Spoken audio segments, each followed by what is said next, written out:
What's up, everybody, and welcome back to another episode of the Good Anime Palette Podcast. This is episode number 63. I am your co-host, Jason, and I'm joined, as always, as usual, with Will over here. What's up? You sound a lot chipper and a lot more active than usual. Usually your intros are, "What's up, everybody? This is Jason and Will." What's up? What got you a spring in your step? Was it all the anime you've been watching? Has anything been happening in your life? Yeah, I mean, there's a lot happening in my life, but I kind of didn't sleep today. Yeah, so you were just binging anime just in preparation for today's episode then. Yeah, I mean, granted, Will, you did have to watch more, so hats off to you for pulling through on that, because that was intense, bro, for sure. It wasn't easy. But on my end, I had some unexpected things that I just had to take care of, which I don't really feel like I need to talk on the podcast, but just some big boy moves, right? Big boy moves, yeah. Some reworking, if you will. But then afterwards, I was like, you know what? Let's get this thing going. Yep. So we're going to streamline today's episode, as you have already really seen. We are going to be going over our anime closet cleanup, the 5th iteration. Because of the fact that due to our current recording schedule, we are recording this slightly after episode 62, which means during the time between now and then, there hasn't been a whole lot of anime news, nor do we really want to go into them. So instead, we're just going to go straight into what we've been reading and watching. Now, I've not really been watching a whole lot of other stuff.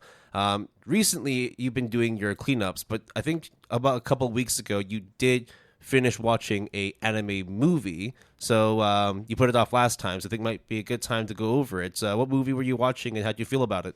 So, Teasing Master Takagi-san, the movie, is the anime movie that I watched on High Dive, and it is basically the finale movie for Teasing Master Takagi-san. Teasing Master Takagi-san definitely is a very well-known manga, has 3 seasons, and each season, I think, is in a different streaming platform. I think the first one is on Crunchyroll. It was Crunchyroll, Netflix, High Dive. Yes, that's correct. And the finale movie is on High Dive. It premiered in June 2023. The raw mouse score, 8.52. Rank 114, which is kind of crazy. And honestly, I just wanted to give a shout out to the movie, mainly because it is a movie that wraps up the whole series. Obviously, if you know the IRL stuff, there is a spin-off manga, and obviously the manga is also the main parent manga, being Teasing Master Takagi-san, is also ongoing, hasn't ended. But the plot of the movie is kind of anime original, but it is shenanigans between the main 2 MCs, main characters. It's a great finale movie. I gave it an 8 out of 10, though, because I think the whole anime original plot was kind of meh, but it was all right. The orchestral soundtrack, though, I mean, it's just one of those things where I think with a movie, you just have more breathing room in terms of where you allocate your budget, in theory. And with a movie, you can put it in theaters and whatnot, and then on streaming platforms. So I think, to a certain extent, you can kind of channel your where you spend your money. And of course, orchestral music soundtrack is not necessarily a very, costly thing in comparison to maybe a TV anime production. You might even argue it is even cheaper in a way, because a TV spans occur at least, right? Well, it depends. I mean, I think when you talk about timing as well, I mean, this movie was what, 1.5, 2 hours long? Yeah. Compared to a 25-minute episode, you have a lot more room in terms of how to basically flesh out your composition, right? If you're doing a singular episode throughout one cur, you only have so much orchestral music, or even just music in general, that you can put into 25 minutes, whereas you have a lot more time to create ambience, crescendos, and develop feelings between the listener, like the listening to the music and seeing what's on screen. So I think that's probably why there's a little bit more freedom. It does sound like a massive undertaking when you're doing a whole movie compared to a single episode, but it's probably easier just to be able to create a flow between from beginning to end if you're doing like a consecutive movie production as opposed to breaking up each episode based on what kind of music you want per episode. You know what I mean? Yeah, I know. And the storyline, obviously, rather than it being split into maybe episodes or vignettes that all 3 seasons of Teasing Master Takagi-san is well known for, is just one whole story for, I just double-checked the runtime. It is an hour and 13 minutes, so roughly 75 minutes is 73 minutes. Crazy thing is, post-credit scene is a must-watch because I think it's a very fitting conclusion towards the whole main series. Now, whether or not they decide to do more seasons or even do an adaptation of the spin-off manga, that I have no clue, but they have definitely laid the groundworks for it. Would you say this was like the perfect send off for all the Takagi-san fans? Like in terms of, I think if you've gone through 3 seasons of the anime, you're probably inclined to finish all off with the finale movie. Yeah, I mean at that point it's kind of you just need to know. I have to admit though, at the midpoint towards the end of season 3 is this really like crescendo moment that I think is way more impactful than anything in the movie, but I guess it's kind of hard to maintain that sort of finale of the season 3 finale into the movie when it's kind of obvious the direction that they're heading towards. So I don't know if the movie will then have a lot of other spin-offs or whatnot, but hey, it's a great finale movie. You owe it to yourself if you've watched all 3 seasons to just watch the finale movie. Oh. It's a solid 8 out of 10. You know what you need to do then? You need to turn on your High Dive or subscribe or get a free trial and watch the movie. I mean, assuming you've already watched season 3 of Takagi-san, then you would have already had High Dive. So, look, if you have High Dive, you've watched all 3 seasons, you might as well get on it, and it'll still be a good time. Yeah, and I think it's still very much like a same shit, different day kind of thing, but that's not a bad thing. Yeah, definitely not a bad thing. And even if you do, you have not watched season 3 and the movie, do the free trial, because I think season 3 is the best of all 3 seasons of the Teasing Master Takagi-san Not anime. to mention, like, High Dive has been doing work in terms of picking up good shows to put on their platform. Yeah, Oshinoko doing bangers. So there you go. High Dive getting a lot of W's. So that's what I've been watching. Of course, I've been reading a bit, but that's what it is, really. Another Yuri? Well, there's also like a lot of other random like mid mangas that are just kind of there.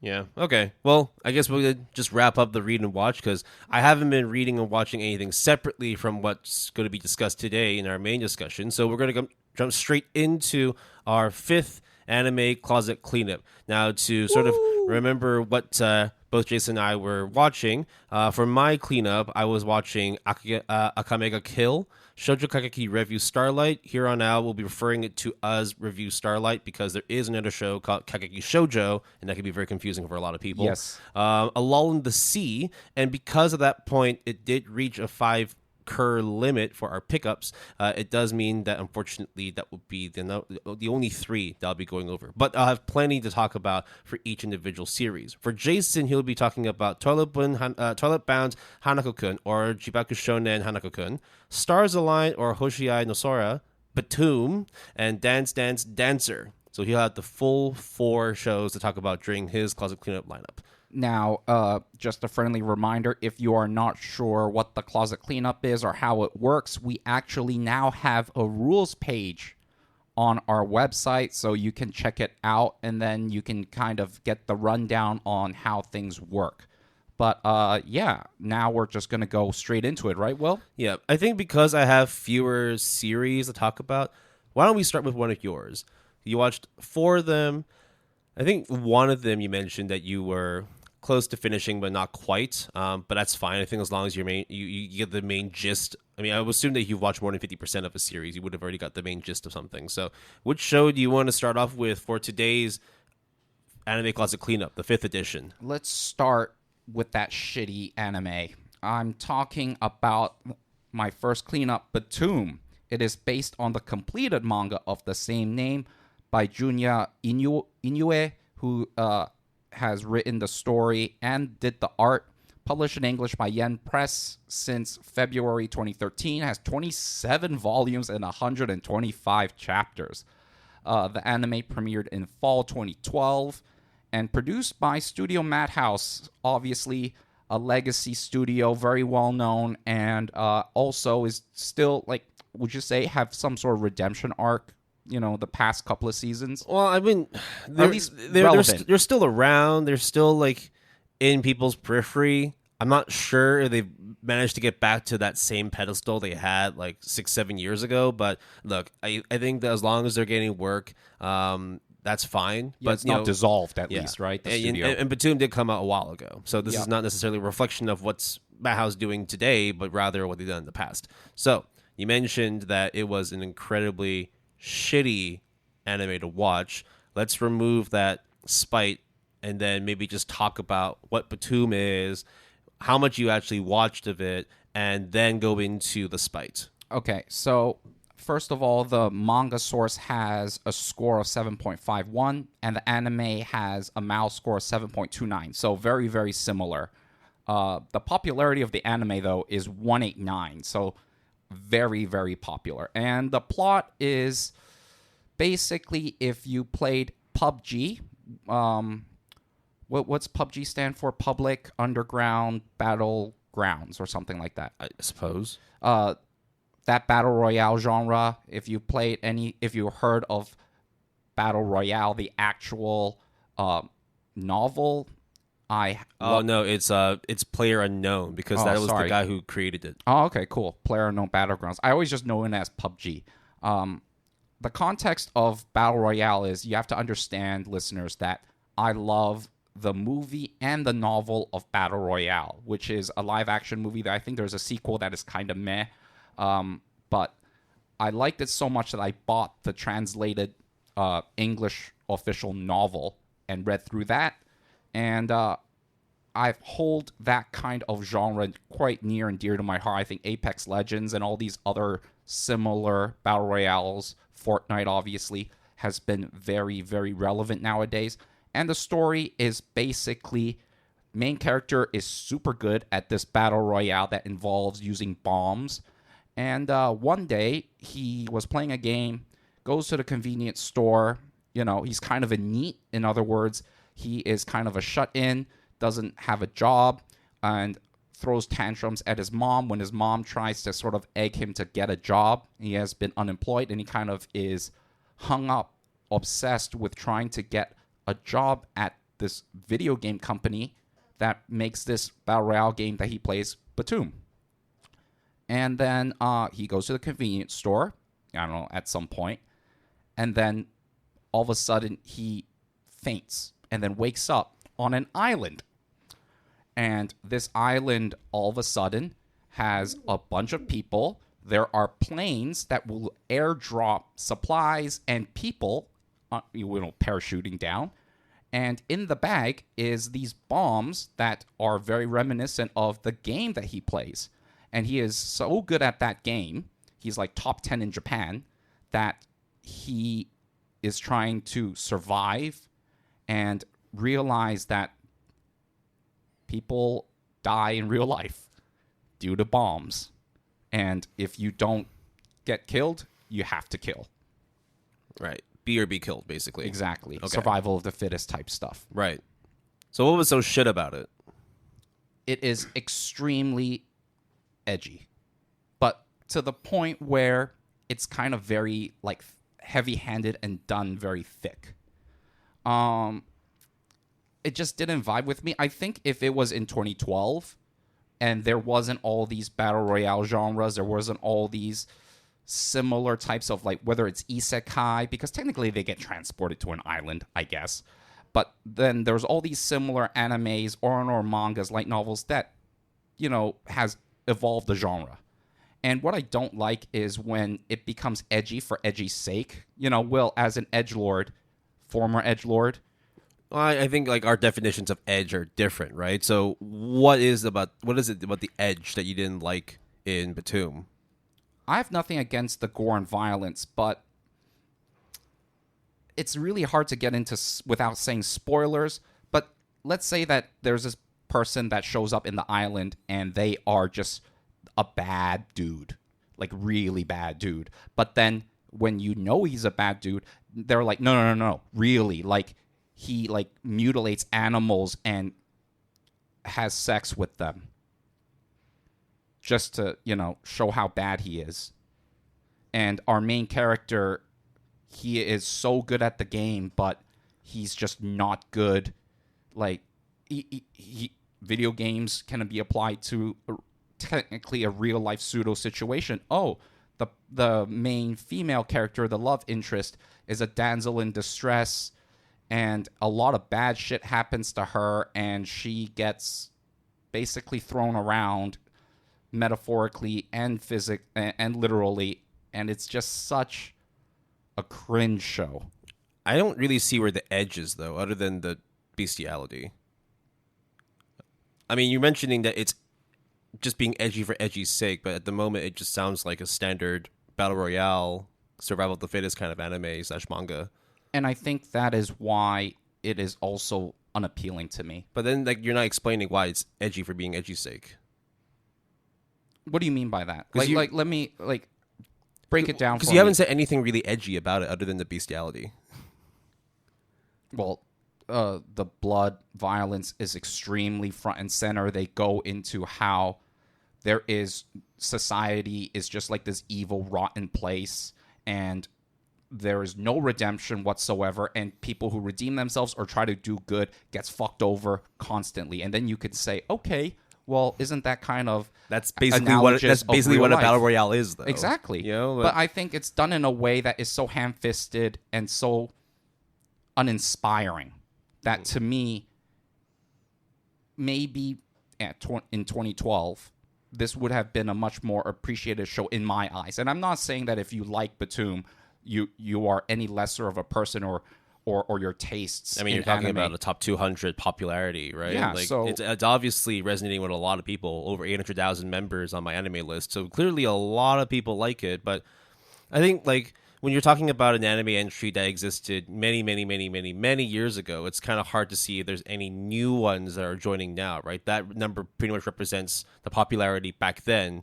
and it's stayed to this day. But like with a lot of shows, like, you just think that maybe this one didn't age well, or do you think it's like this is only popular for its time, and if you were to try and recommend this to somebody this day, it probably wouldn't be anything. You probably recommend something else, like actually watching live action battle royale. Yeah, or a number of different animes. I mean, I can't think of one on top of my head right this moment, but also like the writing for some of the characters Darwin's are very. Game. You know what? I like Darwin's Game more. How about that? I think Darwin's Game does more with the mechanics in terms of the Btooom video game and translating bombs. Because at first I was like, okay, that's kind of cool. You use bombs, you don't use guns. But then how do you outsmart your opponents? It doesn't really matter, apparently, in the game. Like, as in on the island, the IRL game. The characters are all, like, very generic. And some of the things, you have to have this suspension of disbelief. And there's this like, oh, there's this conspiracy. How do you get transported to the island? Is it made by the Btooom developers or not? What is their intentions? And none of that gets really answered. There's a plot element at one point where it is kind of like High School of the Dead. There's like the bullet time moment, except it is a bomb bouncing off of a certain female character's bosom. And in High School of the Dead, it was done in a way that was kind of absurd, comedic, like crazy. Whereas this one, it was just like, what the fuck, where did that come from? Or, listen, hey, this bad guy is real bad. He murdered a lot of people on the island, betrayed you. Like, we can't let him live. And then the main character is like, nah, it's all good. He's fine. Redemption arc. Do you think that maybe the problem is less about the edge and more just about how it's a badly written plot and character backgrounds? Oh, absolutely. I have nothing against edge. I just think that there is a certain fine line when Like, you need to have like good characters and good plot to carry that edge, but when you don't have those, then it just looks like a very badly, like poorly executed show. yeah, it's kind of like it just is very uninspiring. I don't think the violence or the gore or the plot beats is like necessarily egregious. I just don't think the characters are very interesting.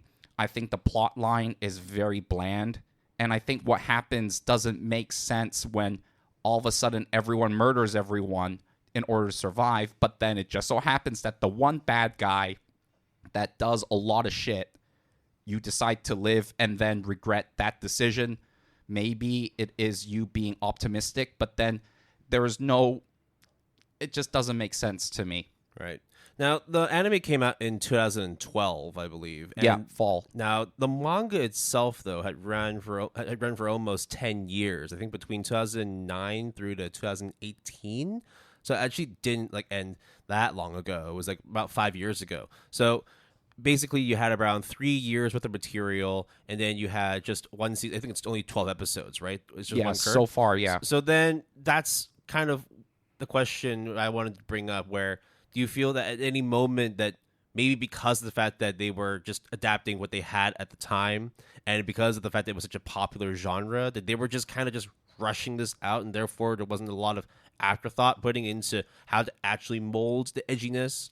I think it's a relatively new genre at that time. I think the only thing that I can think of Well, that... there's Fate Stay Night that came out in 2005. Yeah, and I think Gantz is also a very similar type of... I wouldn't say it's like... I would say it's actually at the height, right? Because you had a lot of those really gory battle royale kind of series. I mean, like, to be fair, it's always been there. Yeah, you're right. If you think about it, Saw technically was a battle royale, right? Yeah, you're right. Yeah, but I think that's basically what it was. Where it's like you were talking about a genre that was so popular then that you wanted to try and rush something out. Do you think that might have been why? The fact that like the manga is, I think, rated like several decimal points higher than the anime adaptations. Like 7.51. Yeah, and the anime is 7.29. Yeah. So it's not like a huge disparity, but it's clear that in terms of, whilst maybe not having the same amount of members and popularity, it's still very highly rated in terms of like the manga.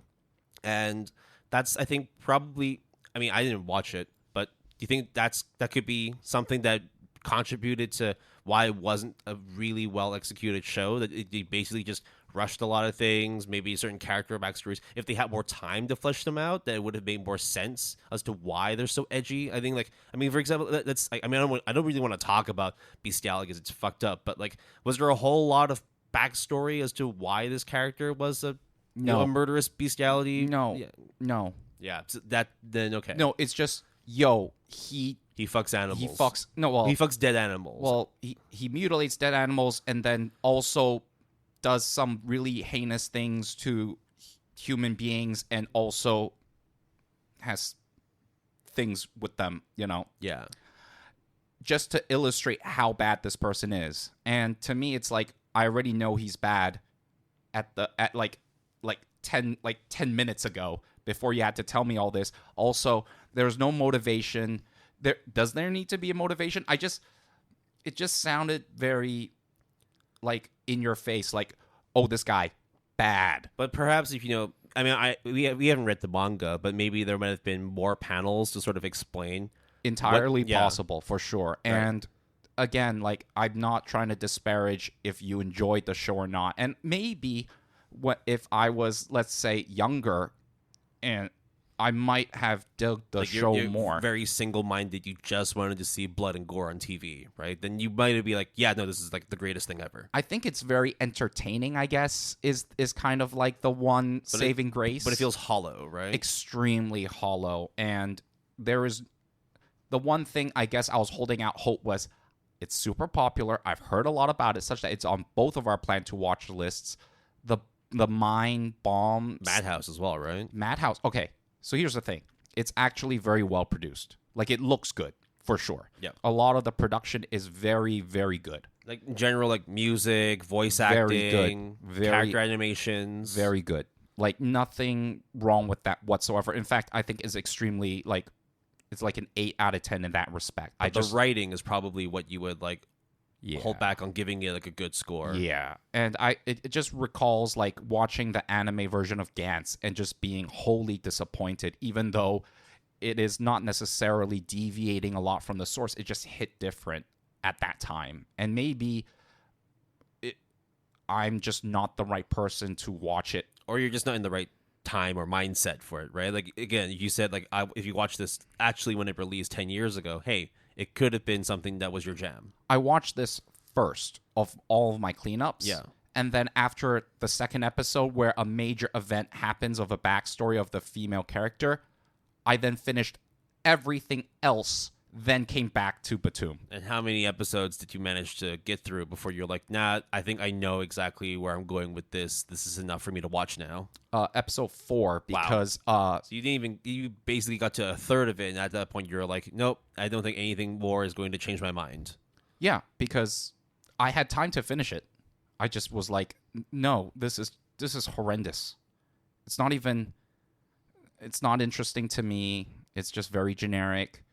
And I probably would have given it a 5 or a 6 out of 10 if I finished it. Does it have a place today? Like, if someone was trying to look for something that was, like, gory, in your face, violent, maybe like someone just wants to watch war, like Gleipnir or Darwin's Game. Yeah, both of those sound better. Even Gleipnir? Yeah, because Gleipnir at least offers a bit more of an interesting twist, right? But I just had there was no inspiration from, even no strategic element in the whole use of bombs, such that... Yeah, I think that's another thing I wanted to dive into as well. Whenever you watch these kinds of battle royale shows, it really dives deeper into tactics, mentality, battle strategy, and whatnot. Does any of that exist? Because so far it just sounds like gore, bombs, and dead animal fucking. And human. Future Diary is probably... Any of these shows, in principle, is the exact same concept and premise. Maybe without the bestiality. Yeah, of course, without all the quote-unquote unnecessary things in the show. Right. But I don't know what kind of battle royale show that you would watch that is worse than Btooom, in my opinion, in recent memory. I'm looking at, like, High School of the Dead. You would probably watch that. Mirai Nikki, which is Future Diary.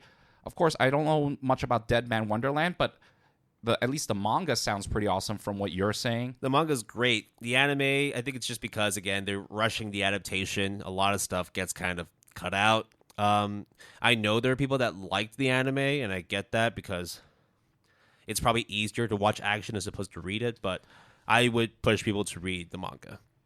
How about this? Platinum End, I would probably suggest over Btooom. Oh, but that was so boring. That was really... But then again, we only got through, like, episode 1 or 2. But but to me, the premise of what they could have done with Platinum End is way more interesting to me when you fall short rather than Btooom, where it's like, okay, you can build a good story and plot beat from this. How are you going to do this? And apparently, in my opinion, it doesn't do anything. Now, you haven't read the manga, but it's clear that one is, well, higher rated. Like, I wouldn't say superior, just because everybody's boats float differently. But given the fact that you couldn't even get through, more than a third of Btooom, would you, with your limited knowledge, then suggest to someone, if you really want to get into Btooom, you might want to consider getting the manga as opposed to watching the anime? I think one of the covers of Btooom, which is on the My Anime List image, is basically a parody of the Xbox 360 cover. It's Xbox 720, right? Yeah, and to me, it's like, that's what I'm talking about. Like, you know what you're doing. You're self-aware, or at least you're leaning into it. Here, the anime plays it straight. And to me, it's just like, look how terrible, like, human beings are, or there's no hope in the world, or it's just... I don't know, man. I mean, I would watch Inuyashike, Iyashike, Last Hero, Inuyashiki? Iyashiki. I keep mixing it up with the slice of life shit, Yeah. which is like the worst Iyashike. thing. Iyashike. Yeah, they're polar they're opposites, my guy. polar opposites. I enjoyed that more. One's chill and healing, the other one is just blood and gore Bang. and just bang, bang, bang. That's, Bum, bum, bum, bum, bum, yeah. bum, bum. So I won't keep berating and beating this dead horse. It's just a very terrible, mediocre show, in my opinion. And the fact that you didn't even finish it, I was supposed that you don't actually have a final score for it, right? Because you rarely ever rate anything that's dropped or incomplete. I mean, if I had to give you my gut reaction, first of all, I did not rate it, obviously, because I dropped it because I didn't finish it. But based on what I've watched, it was like a 5.5.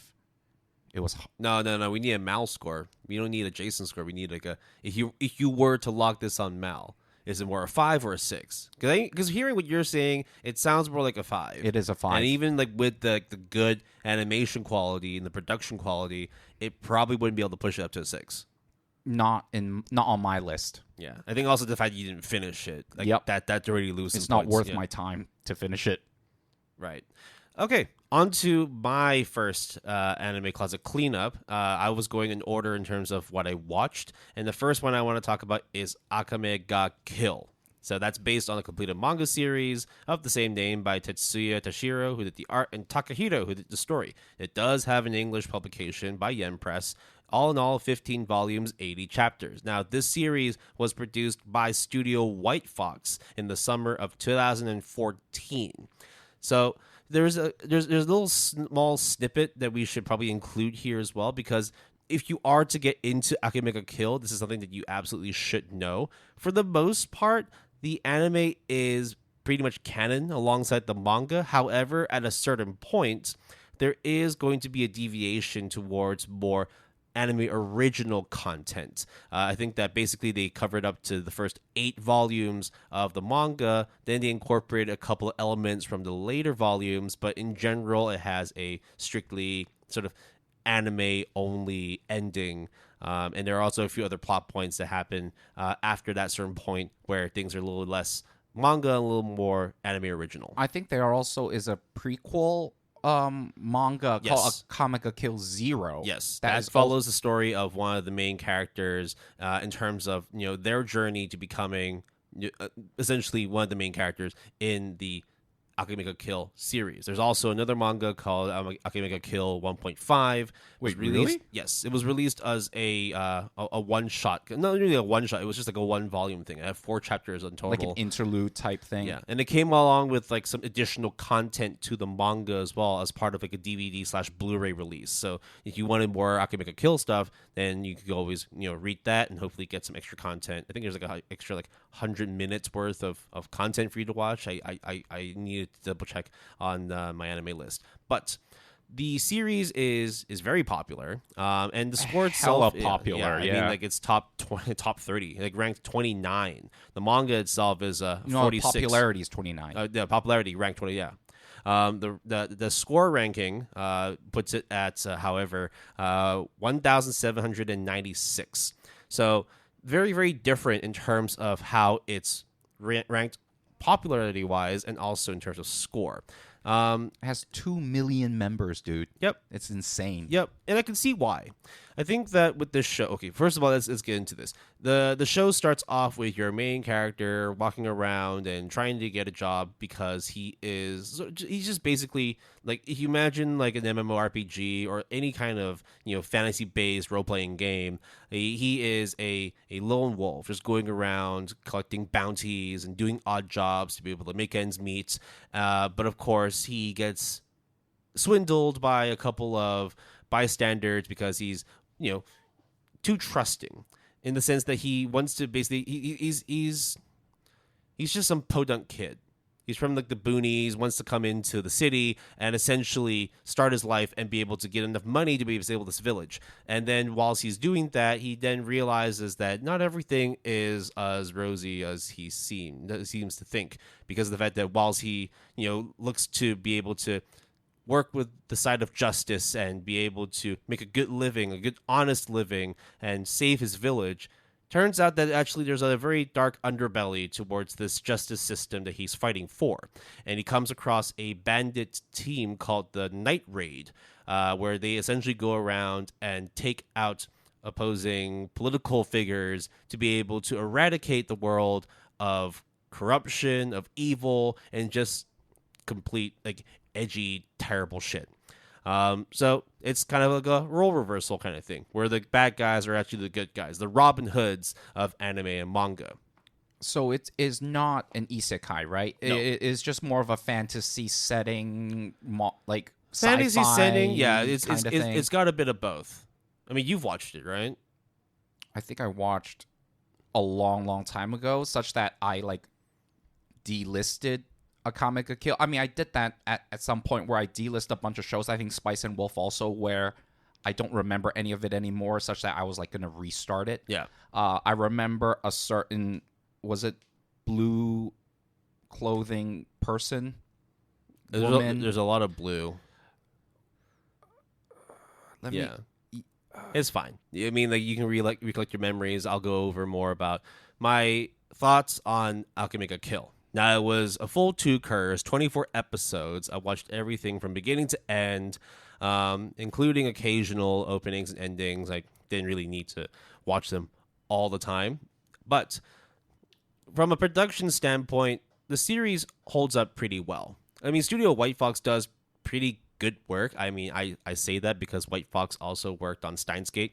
But Steins Gate bias aside, I think that it presents itself well. Voice acting is done really, really well, and the music kind of melds well with the overall presentation. The main thing I have an issue with, though, is the plot. Now, when it comes to like shonen actions, most of the time, it's kind of the same recipe. You need, some real fucking like pumped up main character who wants to save the world, and then he comes across friction and obstacles that stop him from being able to attain what he wants. And then you also have a team of sidekicks and partners that essentially, also show off their badassness, but they all have their own troubled pasts.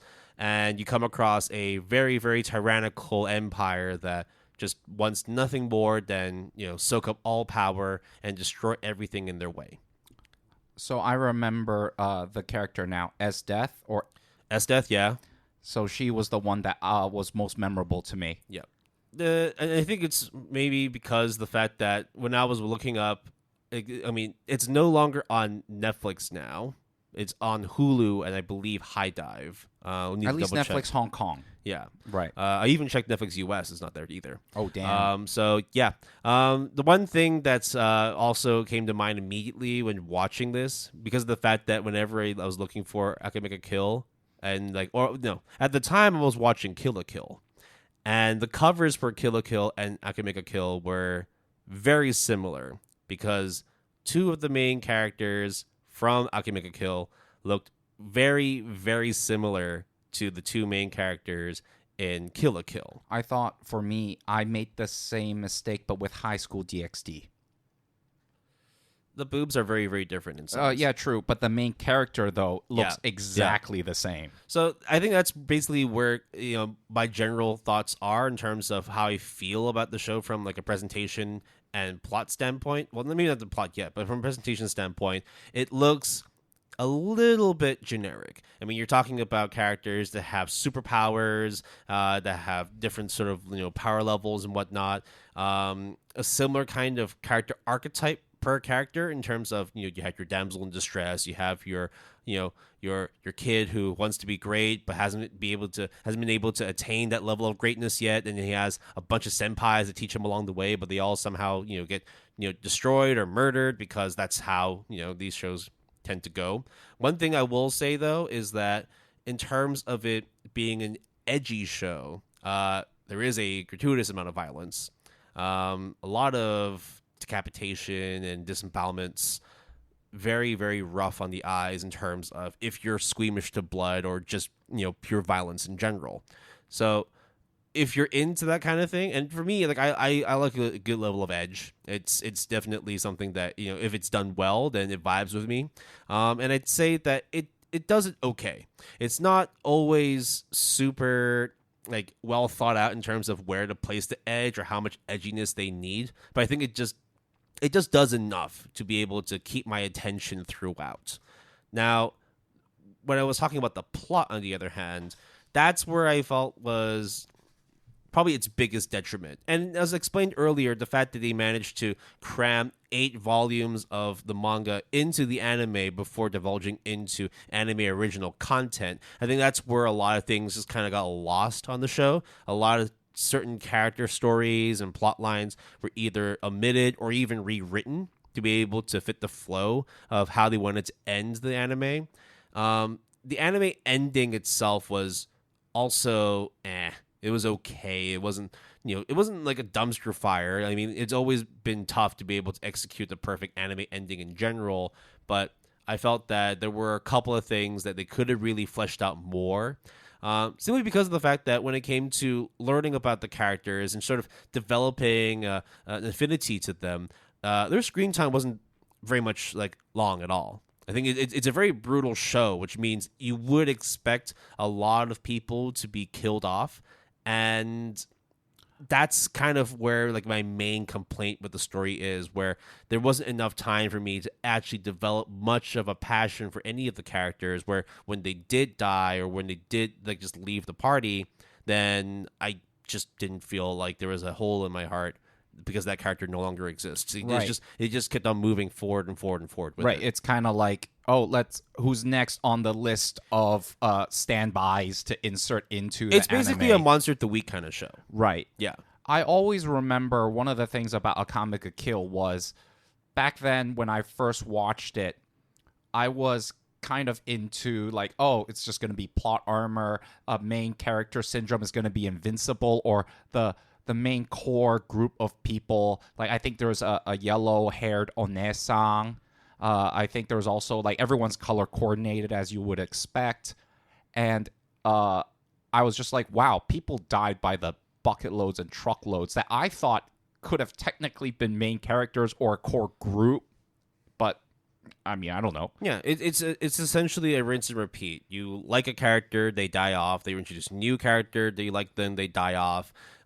It's, again, you're just basically seeing the main character or the main bad for like 1 or 2 episodes, and then they move on to the next thing. And I think that's because of the fact that, yes, it's 24 episodes, 2 curves, but to be able to cram 8 volumes worth of manga into it is it's a recipe for just cutting out some of the ingredients and just trying to get something on the plate. So We've seen plenty of series do that in terms of omitting certain plot lines, even certain like story arcs, like Tokyo Ghoul, like Promised Neverland. Yeah, you're just naming stuff that I like and stuff that you're a hater for. Yeah, I get like that. both those shows. I mean, actually, I like the manga a I lot. like the manga, but the animes are trash. Well, the first season of Promised Neverland, I think was amazing. We all love it. And then they decided to just go a different direction and make something that was completely like not canon at all. Despite having sources. I don't know. I don't know why they decided to do that. But back onto Akame-kun. Do you think at some point when they ran out of source material and then kind of had anime original content, that there was a very distinctive point where you can kind of very confidently say, this point onwards, it kind of went off the rails? It wasn't as clear, but you could tell when things kind of just weren't as good. Like that's sloppy. I think it basically, like, you could tell when things were going off the rails when more and more people started dying. That's basically it. Because I think it was a rush job. They just needed to be able to get something out and just, instead of fleshing out this character's backstory, we'll just kill them off. But we'll give them a good death and all that. So, well, are the deaths good then? Yeah, they were very good. Then there you go. I think, but again, I think it's a bit of a travesty to the Akame-kun like manga fans because of the fact that it's not a wholly faithful adaptation. I think for the most part it presents itself well, but if you wanted to see and get like the best Akame-kun experience, you probably want to go to the manga. Now, that's not to say that the anime itself is is trash. In fact, it's got a whole lot of elements that people would really like. I think I would have loved this if I was a teenager because it's got tits and ass, it's got lots of action, it's got Sentai. You actually have like Power Rangers in this series. You've got kaiju. That sounds kind of dope. Though. You've got like magical curl elements in there too. What? There's that edgy. Like whenever we're talking about like Ninja Scroll, you have like the edgy sort of like samurai ninja, like beneath the darkness kind of assassinations kind of thing. A lot of that happens too.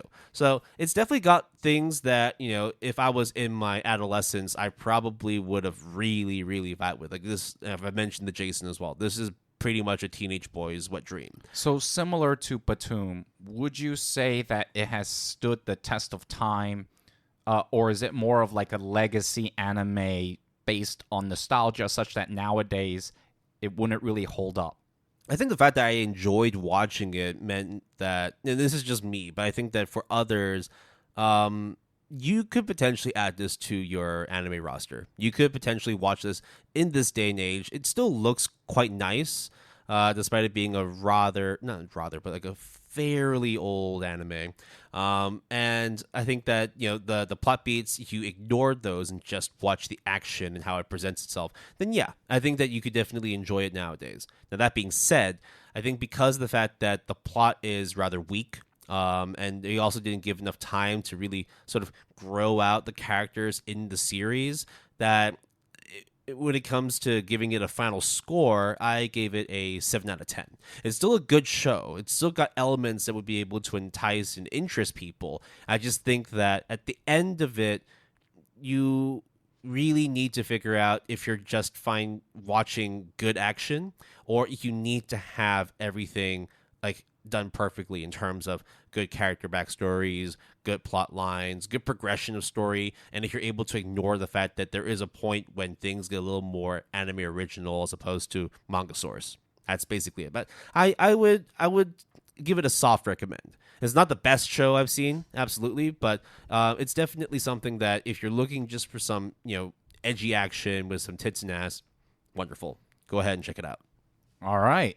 That sounds like a better endorsement of an edgy show than mine of Btooom. Again, it's not like super edgy. It's just violent. I think there's like a difference. I think like there are like a few edgy elements, but outside of that, I wouldn't describe it as an edgy show. Right, I would like just describe Elfen Lied is that's edgy. That's edgy. Yeah. That's very edgy. Yeah, not edgy, although depends on how you see things. Depends on how you see things.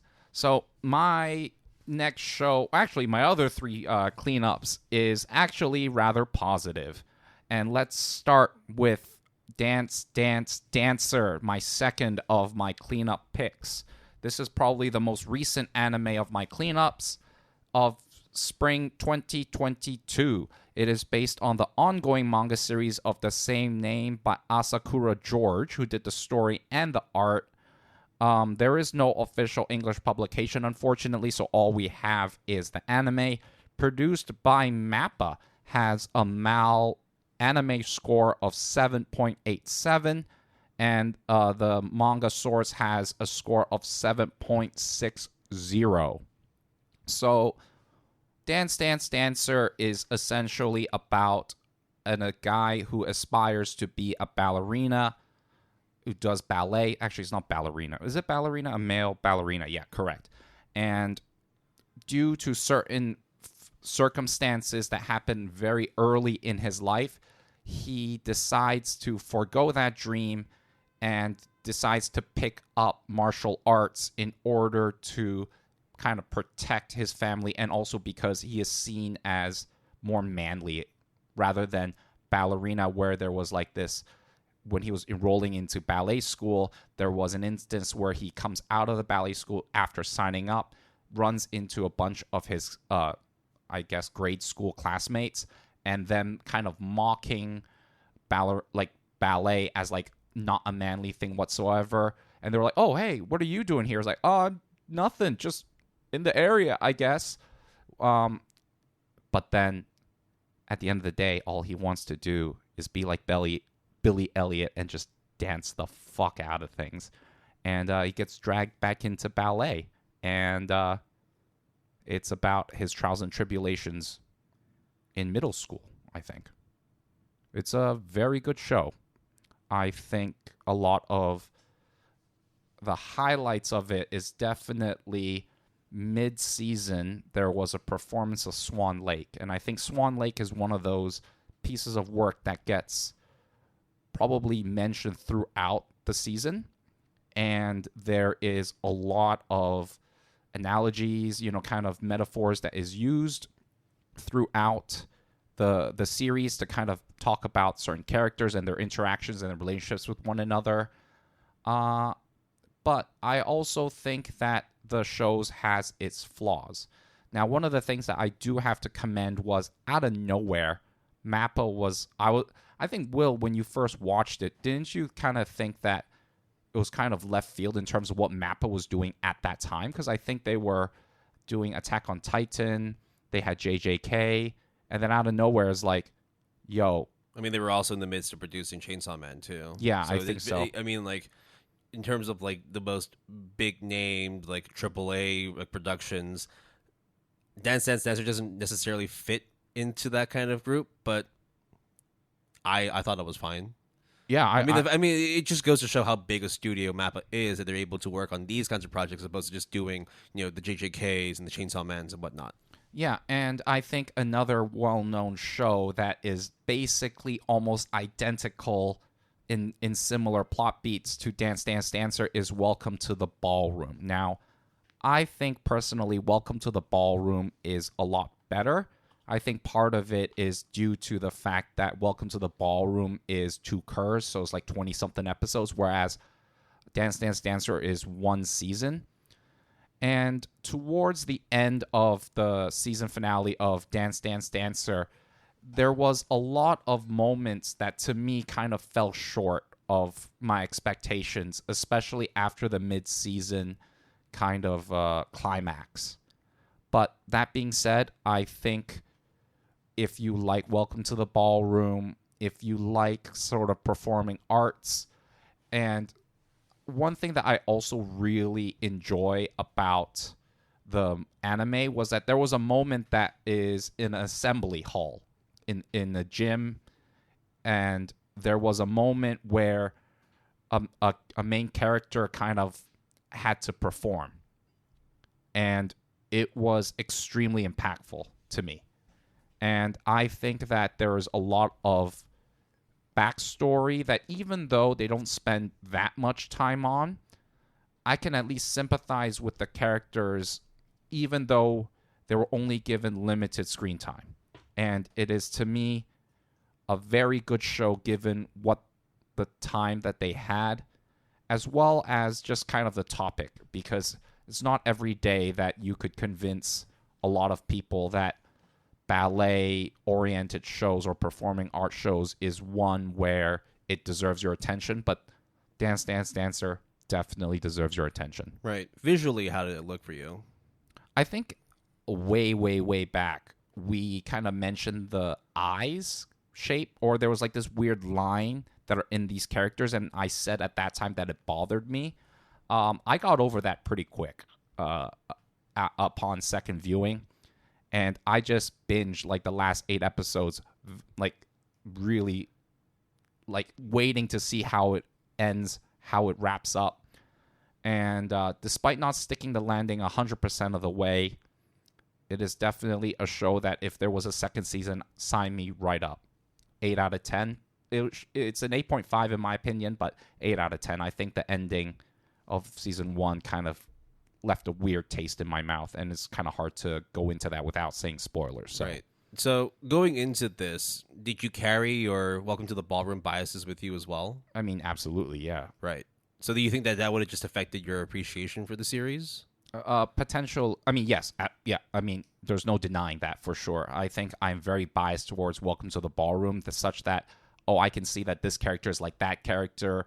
Oh, they're performing this. Oh, it's like that. Oh, it's kind of like this from Welcome to the Ballroom. It's kind of hard to remove myself when I put Welcome to the Ballroom in such high regards, in my opinion. I also think that certain character developments, plot beats are done way better in Welcome to the Ballroom, but I also think that Welcome to the Ballroom had more time, like double the amount of episodes. So it's kind of hard because if you were to say at episode 12, how would I feel about Welcome to the Ballroom?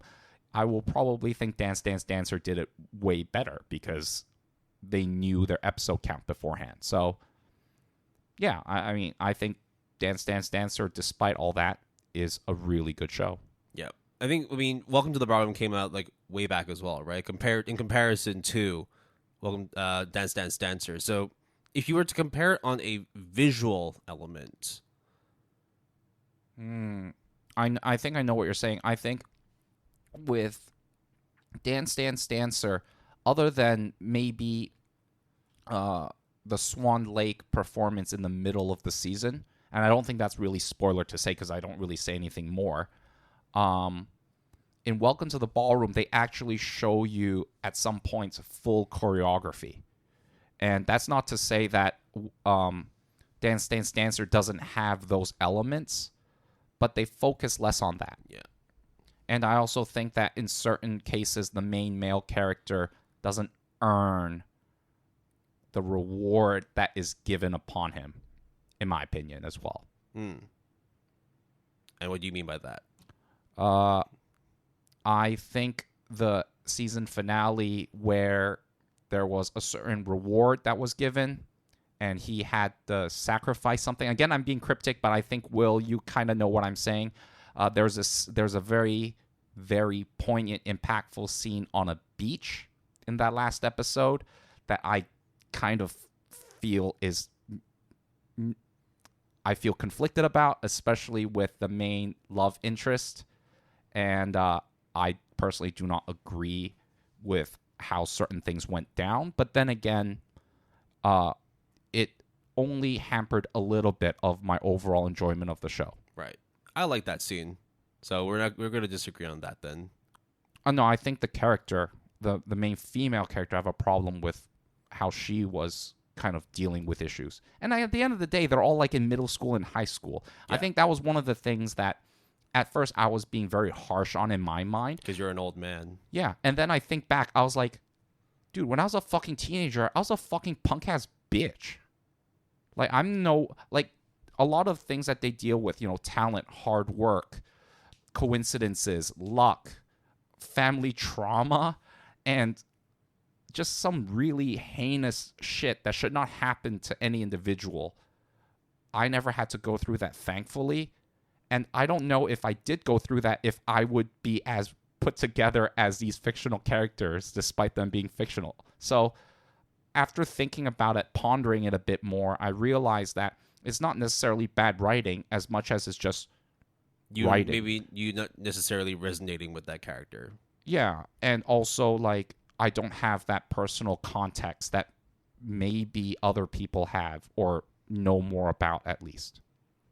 But I feel like that could be said about a lot of characters too, right? Absolutely. Like you're not going to be able to resonate with every character, but absolutely, I don't think that necessarily should detract on your appreciation for something overall. Well, at least that's how I feel. Because that's the case, then that means there's a lot of shows where, like, I mean, have you been able to slay a dragon?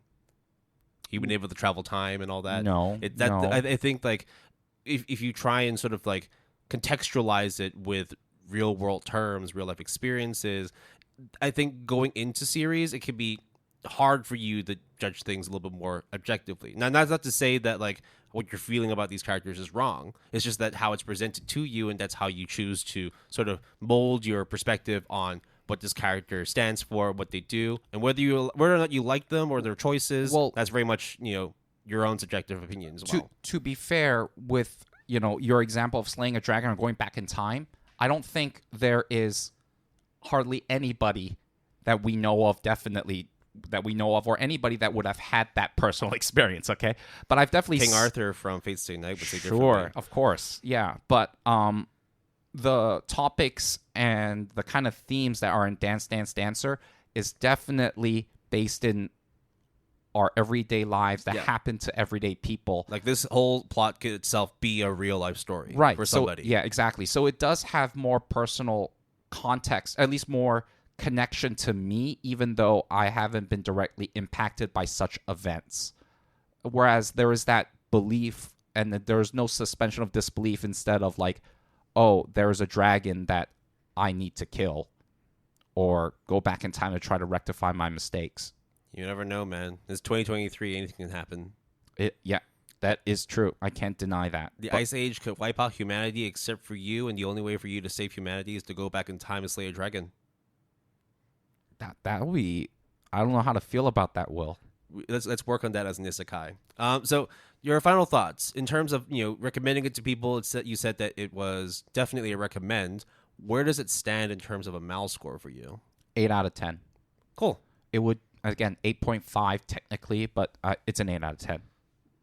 Now, Did you give it a 9? I give it a 9. Right. Because I think that in terms of like me, not necessarily. I mean, like I haven't been to ballet school, but my sister has, Right. And she has told me many, many times how brutal being in a ballet school is. It's not just in terms of the pressures of having to perform well. It's also the exceedingly high expectations of the teachers that you're working with, and the fact that for them, in their eyes, again, it's all subjectivity. Whether or not you have a dancer's body, a dancer's moves, a dancer's mentality, that's different amongst everybody. But because of the fact that there is a coalition, there is actually an association in terms of the standard that a ballerina needs to meet in order to become the very, very best.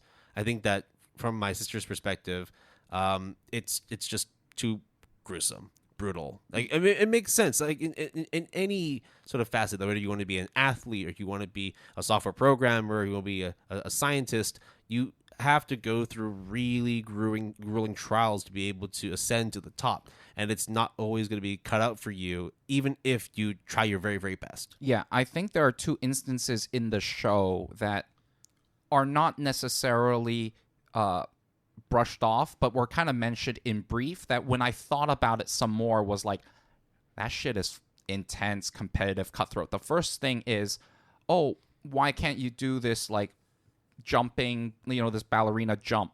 And the answer, I think several times given by different characters, was like, oh, it will stunt my growth. Do you remember that one scene where like the main character gets brought into a room and then they close the door and then they turn on the lights and then he realizes, oh fuck, I'm not special at all. Yep. And then the main sensei for the main character was kind of like, oh, your foot like shape and configuration is very slender, long, and is very indicative of like what you have for a good ballerina. And people were like, yeah, but what about talent? What about my height? And they were like, oh, you're not gonna make it. Like, Yeah. Even if you put in all the time, 24 hours, you're not going to make it, son. And I'm just like, damn, that's some harsh shit. And then the second thing was kind of just, it is like you got to start at 10 or something. Like they mentioned, like, oh, the main male character got into ballet, like, obviously, I think within the anime was like 3 months in or several months in. And you hear constantly is like, oh, he's been practicing since he was 10. And if you did not practice then, you'll never make it pro. And it's just like, you're telling all these young kids essentially like grown-up shit that they have to make, where it's like they probably don't know the ramifications and the choices that were made for them or to them. And I'm just like, damn, that reminds me when I used to figure skate and shit. And I was just like, damn, that's fucked up, bro. Like you've had some personal experience, maybe not in terms of like being a ballerina, but as being like a figure skater. Yeah, and I got pretty far, and even I had moments where I was just like, oh, there's no way I could do this, when X person is way more intense about it, way more passionate. Like, who am I to try to think I deserve any more than this person who puts in 1,010%? Yeah, there's a difference between recognizing you have talent and also recognizing that like there's a whole lot more talent out there besides you. And sometimes when you do have all that stuff, you could still quote unquote lose in the end, or for whatever reason, right? And it's just not fair, but that's the way it is. And I'm like, damn, son, reality check. I mean, that's why like sports psychology is becoming more and more a thing, because it doesn't matter how fine-tuned your body is. It's your brain that controls everything, and that includes your emotions too. Yeah, you could be like the best trained mindset athlete, and then all of a sudden on game day something changes out of nowhere, maybe not even your fault or whoever it is, and that completely throws you off your game. Like it rocks your world. Yeah, so I think it's a very, very good anime. I really do. I just don't think it is as good as Welcome to the Ballroom, but it has extremely similar themes and character studies such that I was like, damn, if there was a second season, fucking let's go. Yeah. So for the people who have watched Welcome to the Ballroom, would you then say, hey, you know what? It might not be quite the same thing, but you should totally check out Dance Dance Dancer? 100%. I think there's not a lot of performing arts. I think when I Googled it, the only other like ballet-oriented show would be, I think, Princess Tutu, which was like ancient. Yeah. And then if you consider like Yuri on Ice for figure skating. Super popular. Yeah, there's not a lot of those types of dancing choreography shows that are done in such a, I would say even more of like a seinen way, you know, where it's not just, oh, look at pretty boys or pretty girls doing shit. And it's see like, how well they can dance and do ballet, but it's also like, man, these people are emotionally destroyed. You have no idea if they're able to actually meet their own expectations, let alone someone else's. I have to say that mid-season performance, holy shit, it was so good. And then the assembly that I think happened either after or before it, I was just like, this is fucking pinnacle of just performing arts anime shows. Yep. Well, believe it or not, this is not the only performing arts series that we'll be talking about, but we are going to be going into a break. Afterwards, we'll be finishing up our closet cleanup picks and then maybe rambling about what we're going to be talking about for the upcoming episodes, including, I guess, if we've got time to figure it out, what we're going to be going over for closet cleanup 6. So without further ado, we'll go on a break. Catch you all later.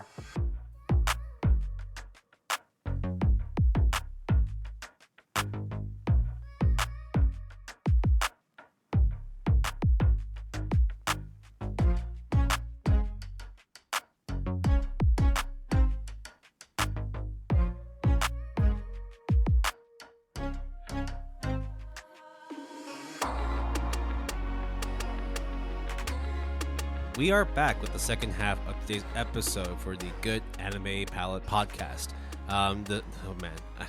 It was really hard to try and stay awake earlier because of how much food we ate, but not to mention how fucking hot it is in Hong Kong. I hope it's not as hot as wherever you guys are, especially here in Australia. It's gonna be much cooler. But we'll do the best we can to cool down. Jason's here with me. He's also suffering from a slight pizza coma. But you were smart. You didn't eat the donuts afterwards, so you're not as nutted up like me. You're a donut. Yeah, you're a nut. Oh, we're so childish. Okay, all right. So we are going we are in our Yeah. adult life, guys. We're deeply entrenched in our adult phase now. This is our adult arc, and we're really not doing very well with it. No redemption here. No, not at all. But you know, things got to keep moving away. They're supposed to go. So on to the second half. We're going to be going over the rest of our cleanups, starting with myself. So after I talked about, I mean, you look pretty fine and dandy. I think well, in terms of, you know, if I was to watch and review myself, I give myself 7.7 out of 10. 7 out of 10. Oh, come on. I'm good. It's I'm 8. Come on. I'm good, but not great. Good, but 8 not great. out of 10, man. Aw, fluffy. I think, you know, appearance wise, good. Plot wise, not that great. Well, the anime adaptation is a lot of room to be desired. We only have the live adaptation to go with the live source to go with at the moment. So yeah. So now that we have cleaned up our act and our energy levels, we will continue on with our cleanup picks. Will, which of the other 2 cleanup picks you're gonna go next? So in second of the order for my cleanup watch list was Shoujo Kageki Revue Starlight. Again, I'm going to refer to it as Revue Starlight. As will I, yeah. Just because it was the way that it's been written down on the Wikipedia entry. And you missed the star. Shogeki. No, Shoujo. Oh, no. Okay, I'm thinking Food Wars now. Yeah, Shoujo Star Kageki Revue Starlights. So this is a relatively new anime series. Came out in 2018, I believe. Summer 2018. Anime original. So we haven't had a lot of those recently on this podcast. This was a anime that was produced by Kinema Citrus of Made in Abyss fame, as well as Shield Hero. We're not going to be talking about those two. We're going to be talking about Revue Starlight. Now, there was a finale movie that came out fairly recently, though it would have been released earlier had it not been for COVID. There were a lot of sort of government lockdowns and emergencies, state of emergencies in Japan, so things kept being pushed back. The finale movie itself was finally released first in Japan in 2021, and for the rest of the world, it only aired last year, which I believe Jason has watched. Jason's a very, very big Revue Starlight fan. So what the hell is Revue Starlight all about? It's a sort of weird performing arts, magical schoolgirl kind of series where an ensemble cast of young schoolgirls essentially try to do their best to get lead roles in the next Starlight performance. They go through different auditions. They do a lot of training, a lot of practice, just to refine their moves. And that's about it, really. Except it's not just simply a performing arts show. There's also a tournament arc of sorts. It's really, really weird. And Jeffrey the giraffe shows up. Yeah, some fucking giraffe shows up. I just want to clarify that the school is actually like dedicated to like acting and the arts. Yeah, it's got the Seisho Music Academy, and every year they have the Seisho Festival, which is like the Starlight kind of thing. This is the class that we're in right now is the 99th class, and everything that they do within the show is to prepare all the students to essentially allocate their positions. Who's going to take the lead role? Who will be supporting characters? Who's not going to make the cut and not be in the show of the year as well? The only thing else that I can really comment on without going crazy into spoilers and or just how preposterous the plot line is that it is about Kageki, which is a type of performance that is very akin to female performers. I think Kageki Shoujo is basically along the same lines of that type of school and arts and performing arts. Yep. Kageki Shoujo is a different seasonal. I think that one was also an original. No, it's based on a manga. Based on a manga? Yeah, okay. So that one Jason's also watched. But that's why we're Loved calling it. Yeah, that's why we're calling this specific one Revue Starlight, because it's very easy to mix up Shoujo Kageki and Kageki Shoujo. Now, this is in accordance to what's on the plot synopsis on my anime list, so it's not necessarily a spoiler. The main character, Karen, decides to look after her. What a name, by the way. Look after one of her classmates / friends, and essentially wanders around town until she comes across a random elevator in Tokyo Tower, presses a button, and all of a sudden she gets transported, not isekai style, but literally physically into a battleground where she finally realizes what the hell the students have to do to be able to ascend the throne and get to the #1 spot to take the lead role for the Seisha Festival every single year. They essentially just like what's really cool is that they have these specific transformation animations, not like Sailor Moon, like magical curl style, but instead it's a lot of molten metal and turning gears and like a lot of animatronic robots just basically like printing out and pumping out buttons and sleeves and whatnot to create the uniforms, the costumes that the schoolgirls are going to be used for their Kageki performances. So this is obviously a very different kind of performing arts anime. Will is not pulling your leg or lying or exaggerating. It may sound like ramblings of a madman, but that is actually literally It's like some weird, crazy fever dream, right? It's yeah. No, but Because that's the tip of the iceberg, in my opinion, of just the weirdness. yeah. So, of course, when it comes to talking about this particular series, when it comes to talking about performing arts in general, we also have to talk about the music. Now, I think the music is one of the fortes of the series, as you would expect, but it's also worth paying homage and give credits to Tatsuya Kato, who is the music composer for this series. He's worked on a bunch of other stuff, like Free. He's worked on a bunch of not Fate Stay Night. Food Wars. He works on Food Wars as well. A lot of big productions. He's a very big time music composer. His his list of accolades as well as works, his bibliography is fucking massive. So if you ever see his name attached to a property, you're pretty much guaranteed to have good music composition, whatever you watch. Kingdom of Citrus as well. Great studio. I think that in terms of the aesthetic, definitely matches up with the music. It's definitely a very, very good visual and audio experience, oral experience, actually. I can't really knock them back on either of those aspects. I think that when it comes to the composition of the character animations and the character designs, along with matching like the costume designs they have and the overlaying music that goes along with their performances, not to mention the lyrics they use for all the performances as well, it all comes together to be a very nicely presentable performing arts anime. Now, here are a few reasons as to why there were a couple of disconnecting moments for me with this particular series. The main one, which was for me the biggest outlier, the plot.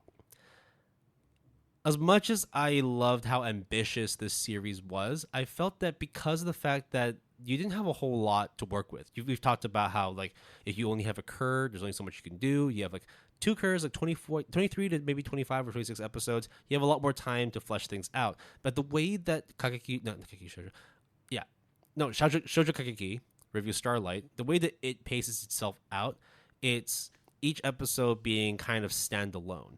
You follow the story of one character, the next one being another character, the next one may be a duo. Maybe there's more encapsulation of all the other students in another episode. Then you'll have like 1 or 2 episodes that kind of overrun over each other so that it's a longer sort of story. But generally there is like a main focal point, a main focus within each episode. And whilst it's great because you get to see an eclectic mix of performances, you get to see each character kind of really shine, literally like a starlight. I also felt that because of the fact that you had almost like a Monster of the Week kind of feel with it, it was really hard to build up much rapport with each character. I felt at times I was kind of confusing myself with one character for another just because there were some character designs that were a little bit similar to others. The only thing that differentiated them was literally their voices and the names.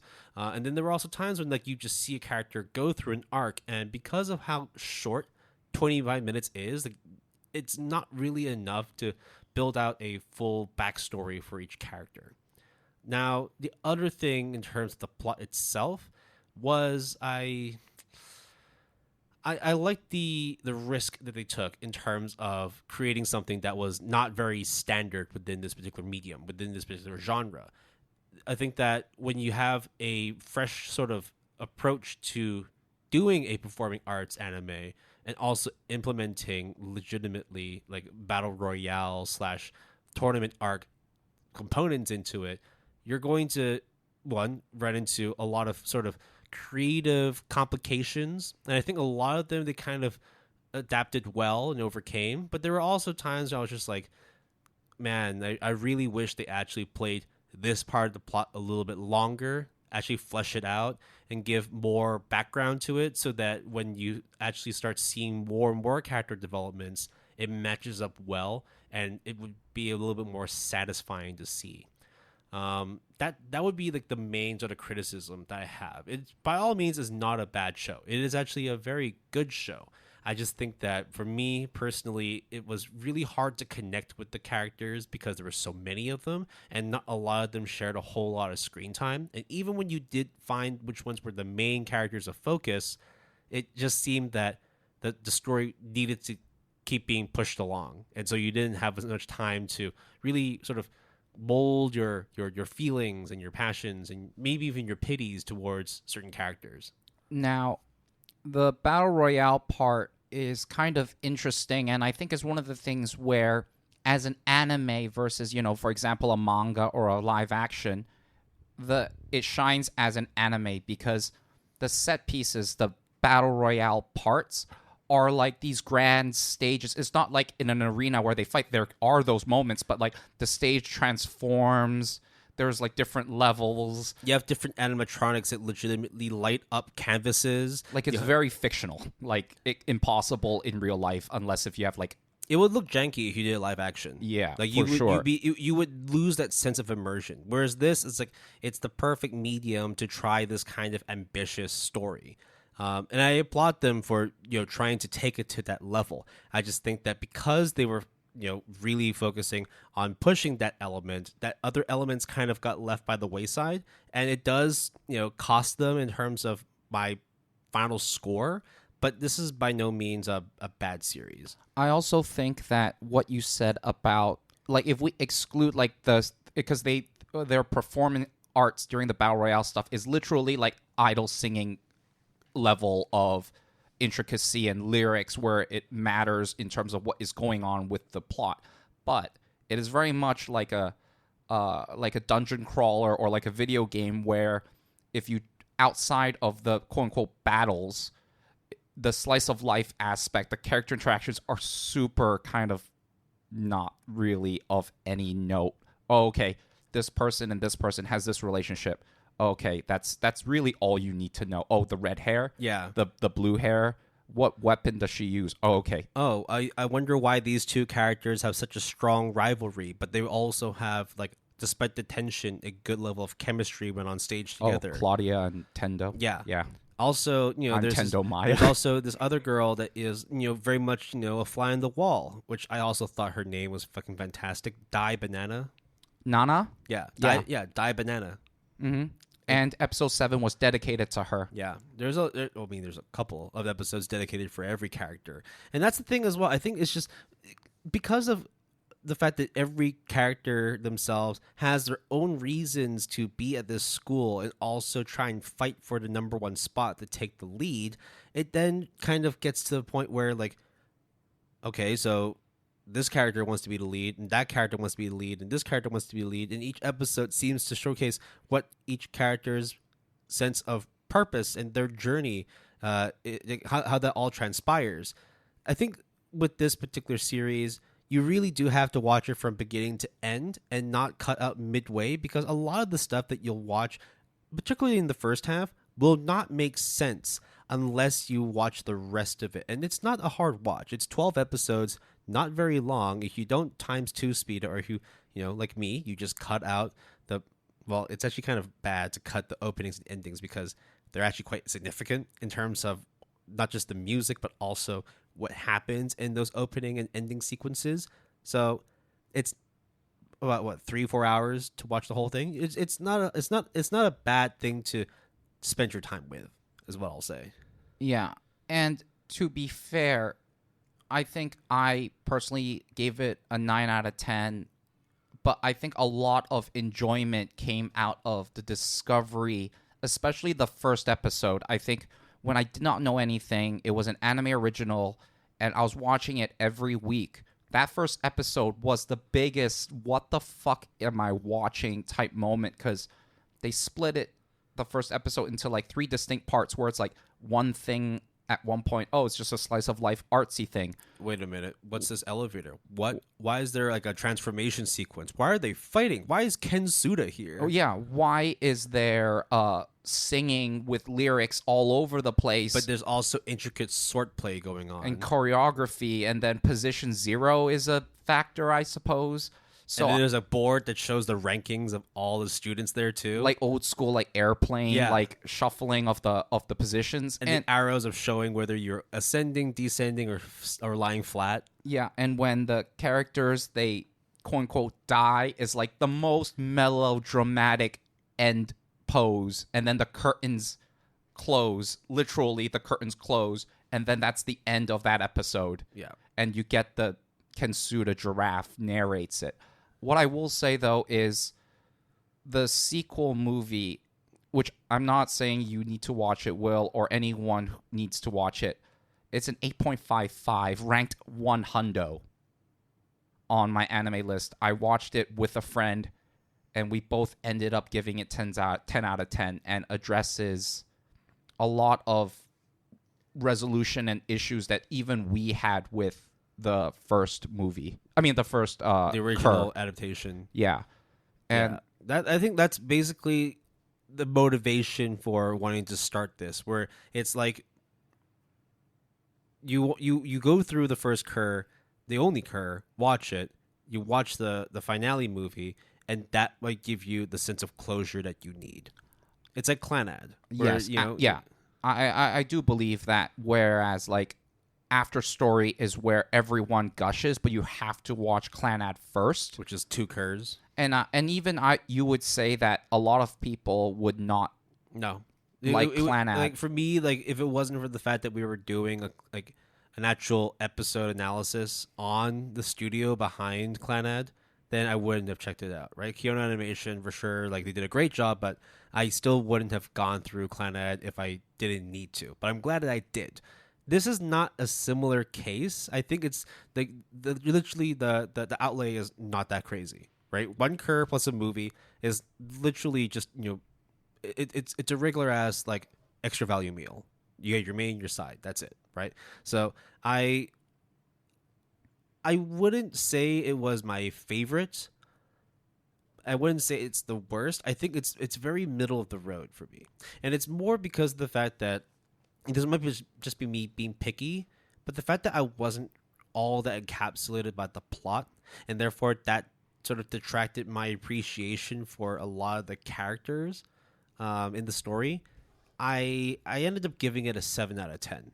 I understand. I think it's still a good series. In fact, I would say it's a very good series if you were to focus on the performances themselves and also the moments in between that got characters to that point in the first place. I think that, however, because it places a lot of importance on that second part, which is talking about plot synopsis, character development, and all that, and how I felt it was somewhat lacking, that's what dropped the points for me. No, I think that criticism, that comment is extremely valid, and I perfectly, in fact, I would 100% agree.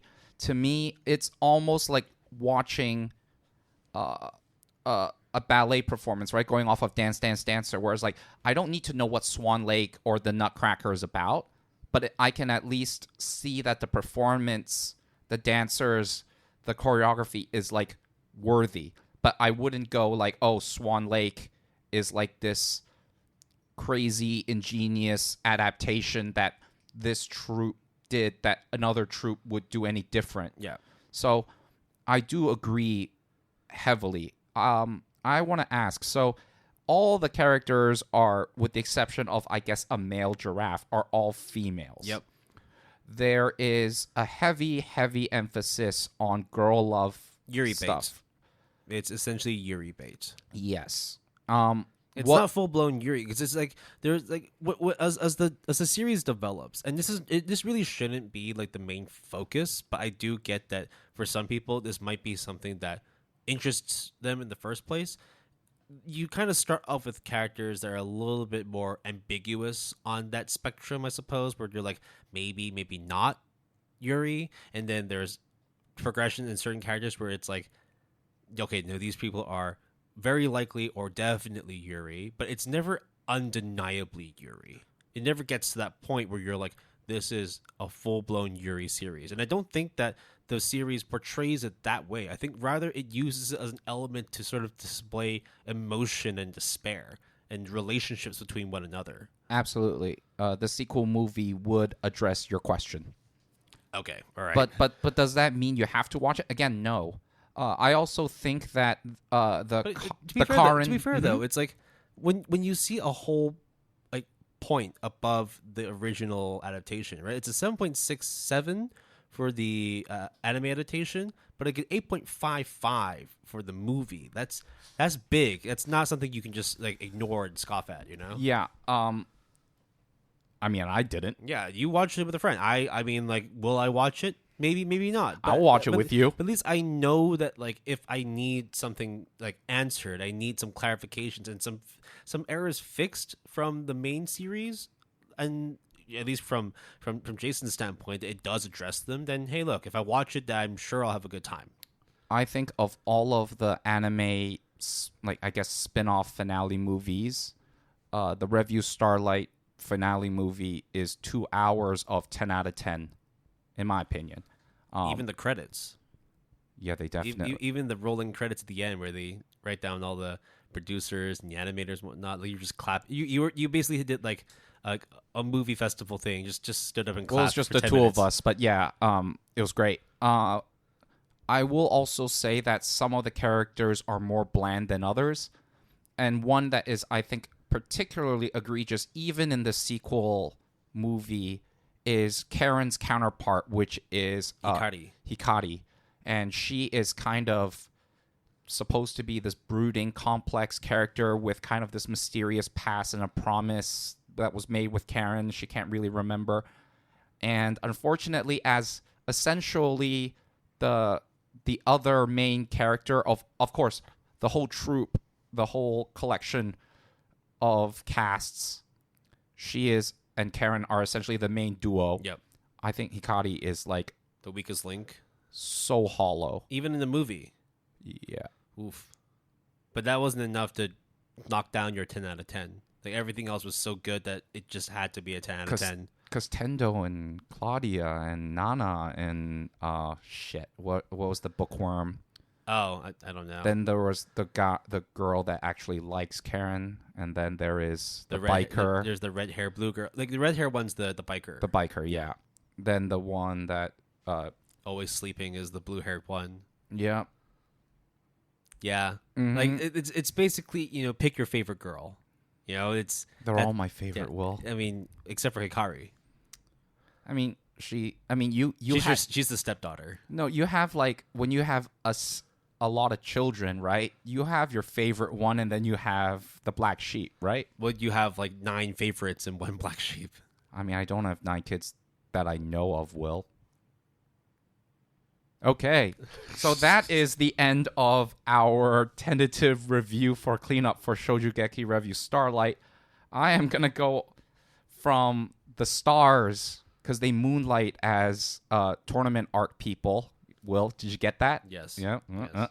Not as good, but I appreciate you were trying to work with something there. So instead of reaching for the stars, we are now going to go straight into the toilet for toilet-bound Hanako-kun. To be fair, that's actually the name, Toilet-Bound Hanako-kun, and it is not a shitty anime, although it is not without its flaws. It is based on the ongoing manga series of the same name by Iro Aida, who did the story and the art, published digitally in English by Yen Press, and also on Square Enix's At Manga Up. Premiered in winter 2020 by Studio Lurch. Anime has a mouse score of 7.84. I thought we were going to, from now on, just pronounce it as Lachey. Lachey. Lachey. With your pinky up. It's Lachey. My French is terrible. Like, my pronunciation is terrible in general. So when you add, like, European languages on top of that. C'est un bon anime? So, the manga source has a mouse score of 8.58, rank 94, popularity 118. I think it might be the first that we had that has a manga that's in the top 100. We had one that was, like, I think on the border of 100. I can look through. In terms of rank? There's the rank. What about A Lull in the Sea? That one doesn't have a manga. A Lull in the Sea is an original. Oh, shit. Then what was I thinking of? Children of the Whales was what I was thinking of. I always get that mixed up for some reason. Okay, Toilet-Bound Hanako-kun is about... I would assume a toilet and a kid named Hanako-kun, right? So this is, in order to really explain yokais and ghosts and spirits that takes place in this school, that Nene is our main heroine, and she is a student at this school. There are what they call the 7 wonders of the school, kind of like superstitions, how you would hear a rumor of like, oh, there is, in this case, a girl, because originally Hanako is a very common folklore, superstitious tale of, oh, if you go to a bathroom or somewhere, knock and ask for this person. It's like Beetlejuice, Beetlejuice, Beetlejuice. Or it's like you go to a mirror and you go Bloody Mary, Bloody Mary, Bloody Mary. Yeah? Right. Yeah, like that. Hanako would show up, grant you a wish, but then in exchange would take something of equivalent nature. Law of equivalent exchange. Clearly likes Full Metal Alchemist. Well, it's like Hellgirl, right? Yeah, absolutely. Yeah. You will be damned to hell, I guess. But in this case... What was it called? Jigoku Shoujo. the Japanese name, was it, right? Because Jigoku would be hell and Yeah. Shoujo would be girl. Yeah. Not Joshiraku. No. It's not a paradise. Yeah. So, similarly, Hanako turns out to not be a girl in this case. It's a dude. And he does live in the bathroom stall of the female bathroom that Nene, unbeknownst to her, summons him. And then, essentially, she, long story short, becomes his assistant, human assistant, in order to deal with these oddities that show up, like Monogatari style, except there are these 7 rumors. There's a villain involved, antagonists, exorcists. I mean, Nene also has like her own sort of like schoolgirl problems too, right? Like, Yeah. Like finding a boyfriend. Yes, and that's her main motivation to find Hanako-kun in the first place. Here's the thing, Will. Yeah, this is an absurd series. This sounds wacky as shit. But it should be good, right? Usually the wackier the story, the greater the experience is. Imagine Tim Burton, The Nightmare Before Christmas, but everything is chibi and sets place in like feudal Japan. Not feudal Japan, but like So it's like Spirited Away then. kinda. But in the school. And it's kind of funny. Actually, it's very funny. And it's very heartwarming to a certain extent, despite the fact that you're talking about oddities, despite the art style looking very cartoony, very unbelievable in terms of it looking quote-unquote realistic in traditional anime sense. But the comedy beats hit very well, and they deal with what it means when, because similarly with a lot of yokai and oddities, if you also, for example, would read like American Gods by Neil Gaiman, when these spirits or oddities lose significance in terms of rumors and superstitions are not being mentioned, I think that's a very common kind of currency that all these spirits use. If you don't talk about them, there's no faith in these oddities that perpetuate their existence, they disappear. And it talks about how rumors can change the dynamics of yokai being hostile and violent and eventually hurt people. Hence, Hanako needs Nene's help in the human realm because he can't do anything. And mixed in with a kind of a love story, mixed in with a little bit of conspiracy, and quite a lot of comedy, and you get Toilet Bound Hanako-kun. Right. Now, before we get into like your likes and dislikes of Toilet Bound Hanako-kun, whenever we talk about series that are entrenched in Japanese folklore, spiritual stories, yokai, and stuff like that, we usually kind of give like a mini disclaimer in that like maybe you should know about them, or if you don't know about them, then maybe your experience is kind of detached a little bit. Is there that kind of element in this where like you need to know about the yokai stories, or is it presented in a way that knowledge of that stuff is secondary? You should really just enjoy what's on the screen. Yeah, there is really no need to know any sort of very quote-unquote well-known spirits or Japanese folklore, yokai story tales, ghost stories. But it's very easy to understand because, what do young kids do? They spread superstitions and rumors around because, do you know, like, if you've got cooties and I got cooties or whatever, you know, if you kiss underneath this tree, you'll be together forever type or like, shit. If you stick your tongue out and the wind blows, your tongue will be stuck that way for the rest of your life. Like those kinds of like weird like urban legends that kids Exactly. I think urban legends. Yeah, that's the term that I was kind of trying to piece together in my mind. However, Will, don't ever wet your finger and touch an electric socket. Okay. Or grab a 9-volt battery and lick it. Yeah. On the yeah. Have you ever done that before? 9-volt battery? For science? Yeah, for science, for research. Yeah, it's not like I was being an idiot and fell for it with my friends, and then they all laughed at me. And then, I mean, scientists can be idiots too. Yeah, and then I threw said battery allegedly at them, and then had detention together. Where we had to write on the board like 500 times. Wow, you literally did the "if I'm going down, I'm bringing you with me" like move. The Bart Simpsons, like, yo, we're in this together, Breakfast Club style. Yeah. Except we didn't really bond as much as just went out and played soccer afterwards. Right. Okay. But on to Hanako-kun. So you mentioned, Yeah, you don't need to know about anything ghost stories because the concept of superstitions and rumors and urban legends at a school where everyone likes to talk about secrets or did you know this and that makes sense. And the spiritual element, even though it plays a huge role, supernatural plays a huge theme, it's very easy to understand. Now, is it very clear cut for you in terms of your likes and dislikes of Hanako-kun? Like, what were the things that really stood out for you that made you think, oh, okay, no, this is a good series? And maybe were there things that you were like, you know what, that didn't get pulled off very well. I'm gonna have to dock a couple points off this. The thing that I found very interesting is that there is a news story that we might have report on. Yeah, this came out about 7 months ago about the anime series, the original source, the manga. The people have come out and said, you know what, we're going to start from the beginning and restart Hanako-kun's story all over again for the anime adaptation. Yeah, and the point to emphasize here is they use the word restart. It is not remake or whatever, it's restart.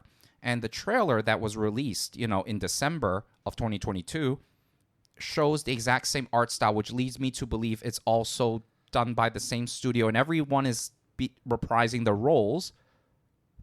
But then I was like, why is it a restart? Because the story, actually, even though it's one season, was told in a pretty complete fashion. Okay, it ends it on Will, the typical anime of, because we don't know if there is another season, the place that we end on is essentially the place where we started, but then everyone has grown and learned stuff along the way, but it's like, oh, here we go again, Well, even though you say that, though, but it's like you might be thinking, well, maybe they're just giving it a refresh, kind of treatment. But this only came out in 2020. Yeah. So 3 years on, I'm sure time hasn't moved that much where you need to start from scratch and do it all over again. And the manga is ongoing. Yeah. So, of course, I have not talked about the anime itself in terms of how this factors in, except it then, when you hear all this background into this, and it adds that context of, oh, wow, it was kind of rushed.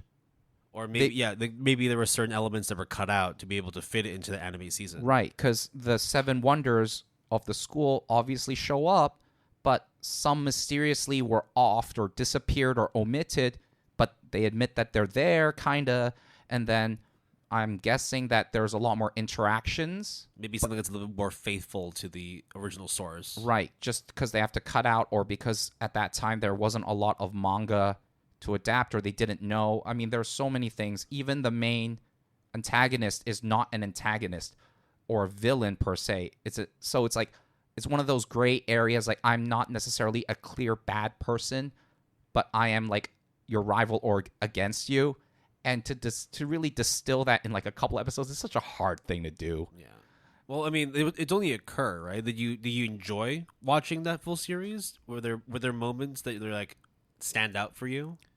Imagine or maybe not moments, like elements. Like, was the comedy done well? Extremely well. I cannot believe that the comedy was as good as it is, because it is like the Powerpuff Girls panty and stocking garter belt type aesthetic in art style, but mixed with Tim Burton dark humor. Like, oh, I stab someone accidentally and blood is squirting out and everyone is kind of like freaking dumbfounded, but not like freaking out like, oh, the world is ending, you're really gonna die, but kind of play it for laughs. And surprisingly, everything works out. It does go by monster of the week type thing in terms of, okay, the 7 wonders, okay, we kind of have to handle each one as we go, and literally spirit of the week in many ways. And then some are 2 episodes, and then obviously there's the finale that kind of resolves everything.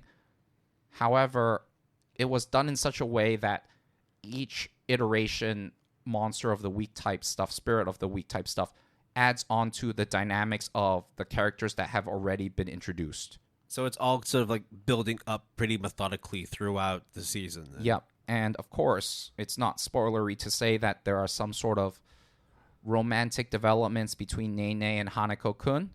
And whether or not it comes to fruition or not, hey, you're going to have to watch it to find out. All right. So some like romantic subtext there. Yep. Not super overt, but you can kind of get the gist of what's going on between 2 opposite gendered characters. Yes. I mean, the even the music is very like, that organ, like church.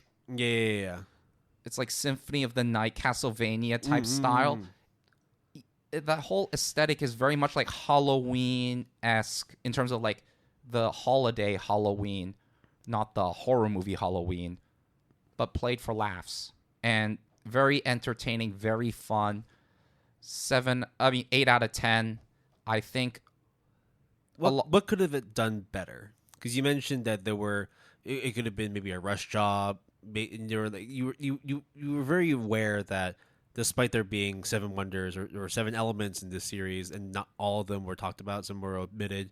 Do you think maybe like if you were to watch this restart, that it might be an improved experience, or at least that's what the hope is? So I don't know what is in the manga because obviously I have not read it and it's ongoing. So how can you end when something is ongoing, or you're gonna have to somehow find a good like stop point, or you do like the original Full Alchemist, you do the Akame kill, and you just do some original shit. Or right? hey, they all graduated to go, I guess, to another school where there's another audit. Yeah. I don't fucking know, but clearly, and again, it was so. I did not even notice that it was gone, or there were things that were missing, until I searched the Mal forums and then see all these news stories on Anime News Network and all these people saying, "Oh, the manga, they left out so much stuff." I don't know what those stuff are because I didn't want to get spoiled. But then I was like, oh, wow, it incepted in me. Like, that makes sense because they didn't say this part. They kind of skipped over there. But on like initial inspection, like it was pretty easy to gloss over. Unlike, for example, me watching Akame Kill and kind of knowing at which point that the anime original stuff was kicking in. Right. It's like me telling you, like, oh, you have problems with Revue Starlight? Well, the sequel movie addresses a lot of it. You're like, okay, thank you. That is probably a good thing. But if I didn't know that, I would have been fooled. And like, how can you fault me then for not watching the sequel movie? And oh yeah, I have to watch it now. Like, no, it's not like watching it makes me sleep better at night kind of thing. Exactly. Right? Or it's not compulsory, even though it might enhance your enjoyment. But like, it's not. Your opinions are valid. Yeah, it is very easily like digestible, entertaining, very, very fun show. That if you told me that was it, I would have been like, yeah, cool. Yeah. Makes sense. I mean, like we probably like will do like another episode, maybe even like a BP on this. But like whenever you come across an anime series that's one curve, you finish it and you find out that it's got more manga to go through, and then you read the forums and you be like, oh, read the manga, dude. The manga's way better. Or read the original source. In this instance, you could really just pick your fancy. Yeah, right? And I'm sometimes very elitist like that too, in terms of, oh yeah, the source is way better, or they're cutting out all this content. Yeah, I mean, right? we literally talked about Tokyo Ghoul and Deadman Wonderland, right? Like those two examples are like pure examples of us being manga elitists and saying like the anime is complete garbage. You should just read the manga. Yeah, but Route A is kind of garbage though. Yeah. And also the Deadman Wonderland anime is pretty garbage, but there's going to be people who like them, right? Or Promised Neverland Season 2. Yeah. But it is a very complete show. Yes, the ending is not really an ending, but you can say that about a lot of anime where the ending is very much like resolved but open-ended, you know what I mean? That's the other thing too. So it released in winter 2020, which means that based on that schedule, it would have released at the beginning of 2020. And then shortly afterwards, that's when we had COVID. Do you think that might have played a major effect into why there hasn't been anything in the last 3 years, and why there was this news that came out that said we're actually going to start from square one all over again and do this right, or just do it again? Do you think that might have had some effect? I can give you my theory, but the real genuine answer is I don't know, and I'm not comfortable enough to give you... Like, you don't want to speculate that much, right? I mean, definitely COVID affected not only potentially this anime production, but literally everything else around that time. Like Uncle Isekai, talking about... Nier Automata, yeah. Kubo. I mean, even like last season's stuff got affected still. So... it is what it is. These things take years to develop before they're even released. They don't release it as they go. But as it stands, what we currently have for Toilet Bound Hanako-kun, you would recommend it wholeheartedly. Like, people should definitely check this out. It might not be everyone's cup of tea, but for the ones who want to venture into it, it's not going to be a bad time. It's a solid 8 out of 10.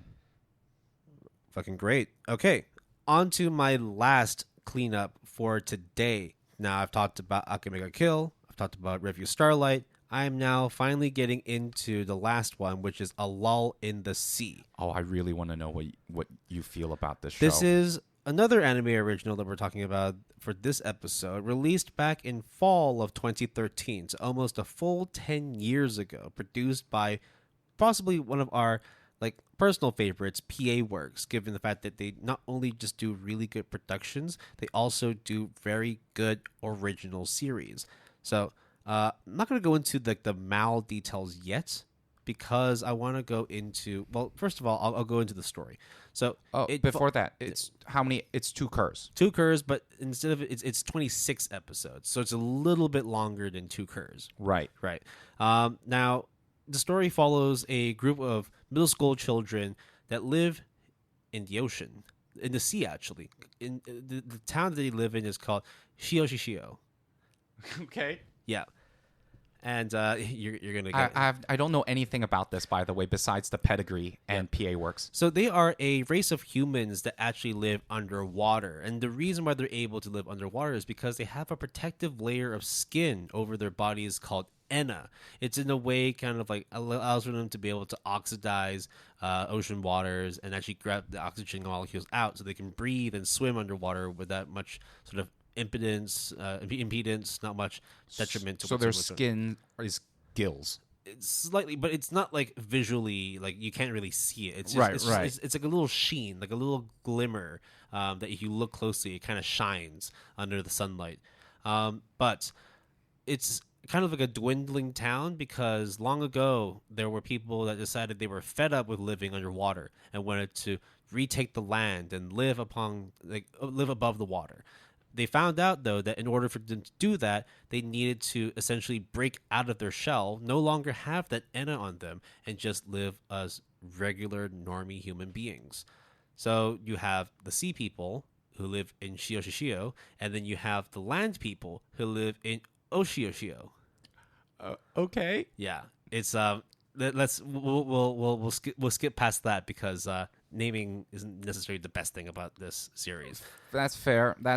So the 4 main characters end up having to relocate up to the land, because 1, it's a small town, and there's only 4 middle school kids there. They don't have a high school, so they actually need to get out of that school. It's actually a very common thing in Japan, especially in the more rural areas, where you might have a very small population. Therefore, you wouldn't have all grades of education available. You might only have an elementary school all the way up to junior high, and when you have to go to high school, you don't fully relocate somewhere else, but you might still stay in your hometown. You just take a boat or a ferry across the waters into the city and go to school there. Right. So it's either non biori, where there's multiple grades in one school. Like you have one kid in grade 1, grade 2, grade 3, grade 7. And the teacher is the principal that teaches all 6 grades, and you all have one classroom together. Yep. Or you commute. Yep. So then the kids end up going to the school up on the land. Now, it's not necessarily like xenophobia or racism, but there's definitely differences between the sea people and the land people. Basically the sea people call the land people pigs, and the land people call the sea people fish. Oh, very subtle. Yeah, it's there, and I think that plays like a really important part throughout the whole plot of Along the Sea, because it's essentially, the more I say about this, it actually is very spoilery, because a whole lot of shit happens in this series.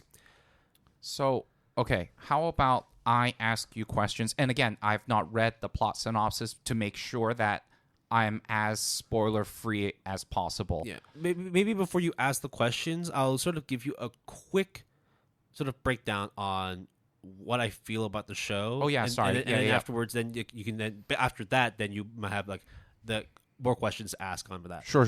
So it's about childhood experiences. It's about growing up, but it's also about grief. It's about sadness. It's about loss, and it's about not being able to let things go.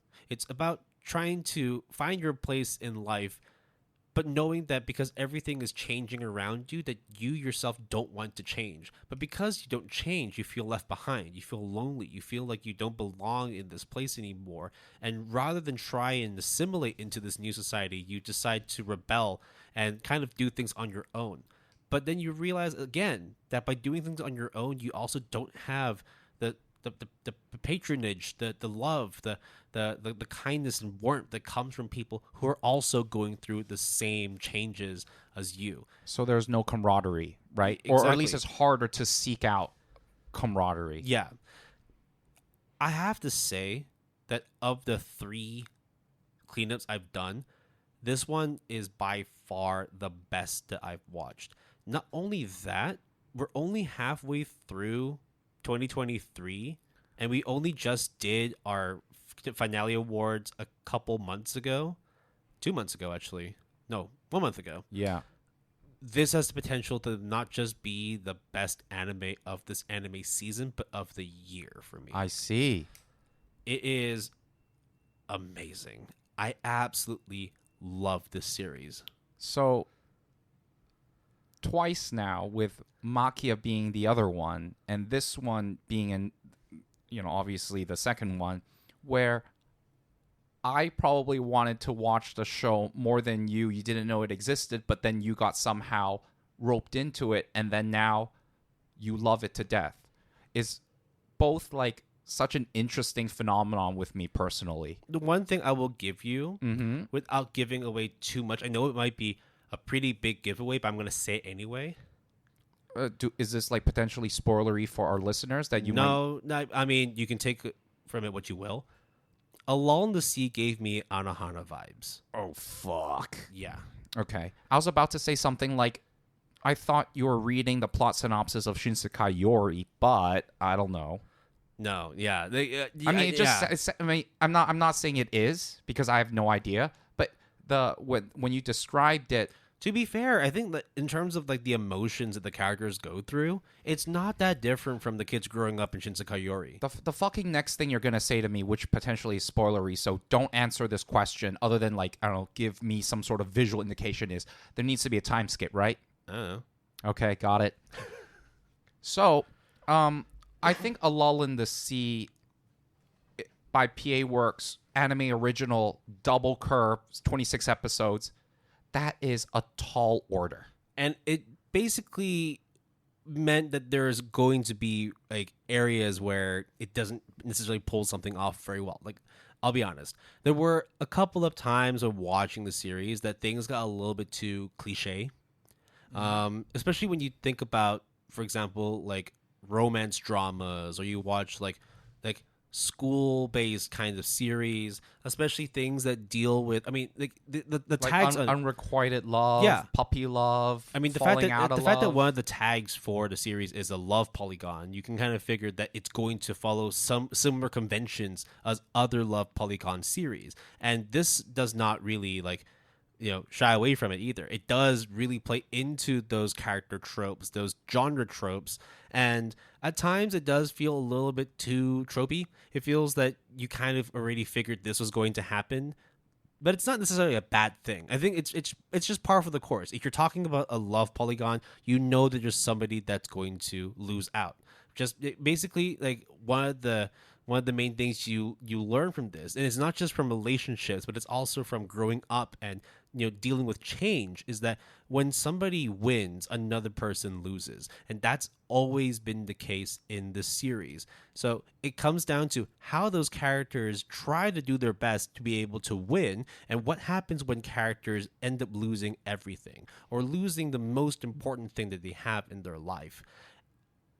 It literally, like, I mean, it just brought me through a wave of emotions. And I know we're talking about A Lull in the Sea, but that's literally what it is. It's a lot of self-discovery. It's a lot of dealing with internalized pain and regrets, not knowing that if by not changing, are you actually inadvertently changing yourself because of the fact that you're forcing yourself not to, that is actually the very definition of what changing oneself is, by doing something that is contrary to other people's actions. And when you actually then come to the realization that even though you don't want to change, that things will constantly change around you, and you you will always be left behind. And there's nothing you can do about it. What right? happens when you get into that kind of situation, right? Like, and at the same time, there's also a lot of things related to destiny and fate.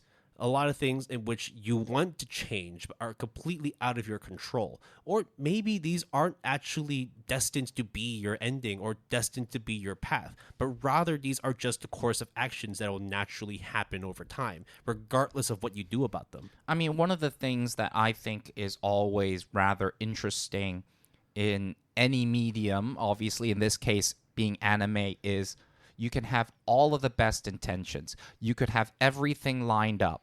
You know, we talk about Danseur, the athletes of having the hardest work ethic, even more than the people with talent, but you just lose out. Or you know you have good intentions. Even maybe the opposing party knows you have good intentions, but it all just fucks up.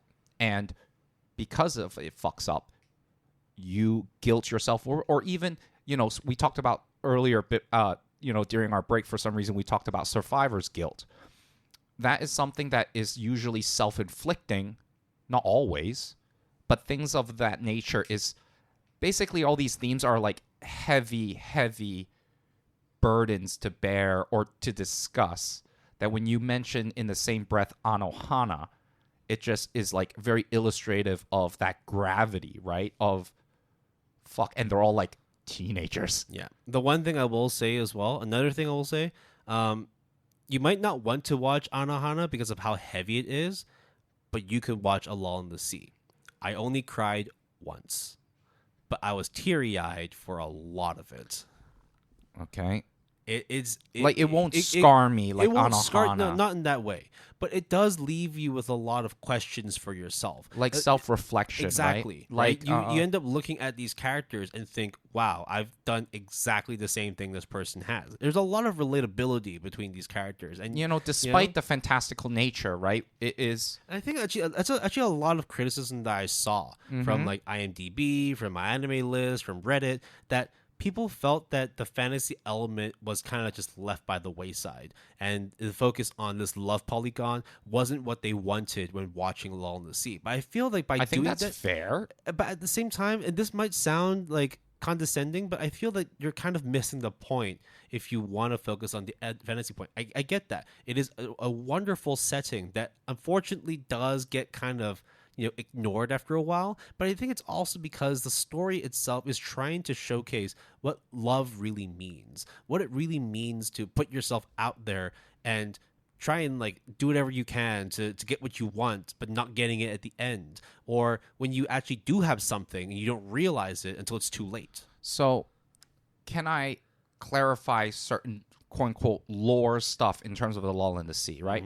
So there is the everyone was sea people at first. Yeah. Then obviously there's a whole like urban legend / story as to basically there's a sea god, and they were the ones who be able to Poseidon. No, it's just called the sea god. Okay. Yeah, but I mean, I think the sea god like is a little less angry than Poseidon. He doesn't just destroy everything in his Must sight. have gone that deep, you know what I'm saying? Yeah, he did. Hey, there you go. He did. There you go. I mean, that's also what is like that's actually what causes the main plot of the story. Yeah, I yeah. was just like fucking bullshitting, but okay. Yeah, I mean, love is a very powerful thing. I mean, but love is a powerful thing. To the point where it is absolutely destructive as well. And I think you can see the full ramifications of it from watching A Lull in the Sea. You know, they always say all is fair in love and war, right? Yeah. Kaguya-sama, love is war, right? Yeah. And sometimes people really go out like full-blown war just to be able to get that love. And could come out empty-handed. So, just so that I'm clear, once you become a quote-unquote pig or land person, Yeah, you can't go back. you can't go back. Because you've lost that Enna, you lost that sheen on your body that allows for you to breathe underwater. And same thing the other way around, right? No, because basically, it's weird. Everybody started off as land people, but because of some cataclysmic world event, they all relocated back underwater. And then after a while, after centuries, the sea people then started longing for the land, and some ended up moving back up. And that's why now the population of people living underwater is a lot smaller than it was in the land, yada, yada, yada. And then people go and convert, quote unquote, to land people. But land people cannot convert back to sea people. So what dictates, what is the process of migrating back to land? Is it as simple as I'm just going to get out of the water and that's it? Or is there like a ritual? Or the reason why you basically get excommunicated. That's it. Like, you leave the tribe forever, never to come back again.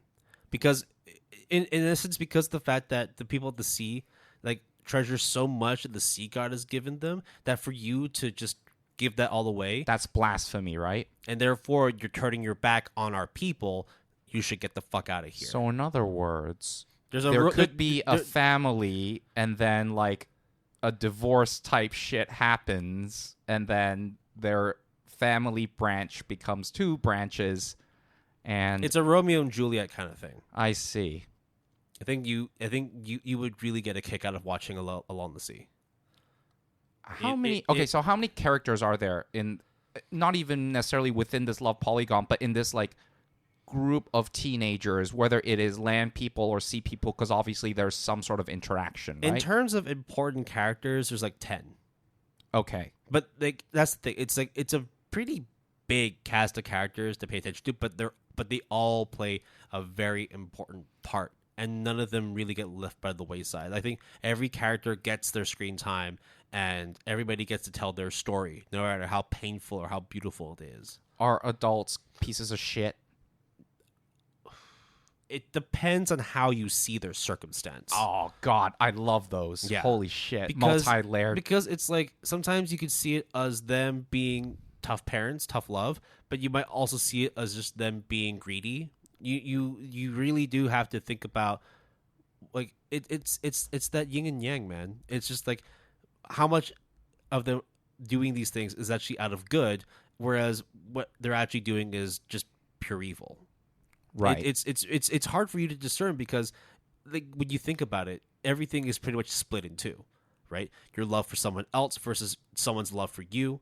You're either a pig or a fish, land person or sea person, yet everything is gray. Yep. So here's the question, Will. A lull is a slumber. Yeah. That's the definition of it. I have a sneaking suspicion. You don't need to ask the rest because I think you know the answer to that by asking that question. Oh, God. Yeah. Okay. Holy shit. It's a great anime. I fully endorse it. This is my first, at least from this episode, my first 9 out of 10 recommendation. It only loses 1 point because there were a few plot points that were a little bit weak. Would you say is that cliche stuff that you mentioned earlier? That's basically it. And there's also a few other things too that I think maybe dragged on a bit too long or doesn't really have a full-on explanation. I choose to ignore the fact that they don't really explain fully on why characters can breathe underwater, other than they explain it through like old folk tale. I was like, that's fine with me. I don't really care about that. I just want to know what these characters are going to be doing for the rest of their lives in this series. This is not like Mermaid, Ariel, Aquaman type bullshit, right? Like, this is just almost like two countries in many ways that are very much interwoven, interconnected with each other. Well, it's also like when you think about like real world as well, especially when it comes to specifically Japan. How many people decide, you know what, like, I've outgrown my environment. I no longer want to live in the boonies. I don't want to fucking live in Okinawa anymore. Okinawa was a pretty... No, what was that island? It is Okinawa, yeah, Okinawa. Right. I mean, Okinawa was bumping, man. But I know what you mean. I love Okinawa. Leaving beside the countryside life to go and live in the big city. I want to go to Tokyo, guys. Yeah. I am skipping Loafer Girl. That's... like, maybe not to that extent of like actually moving into Tokyo, but it's like it's a much bigger, more expansive environment to live in compared to a small little sea town and like underwater. Change, basically, as you said, and that comes with baggage. Yeah, that's the main like the main two words that I will use to sort of describe the overall tone and theme is change and acceptance. Is it melancholy? Okay. I get it. Okay.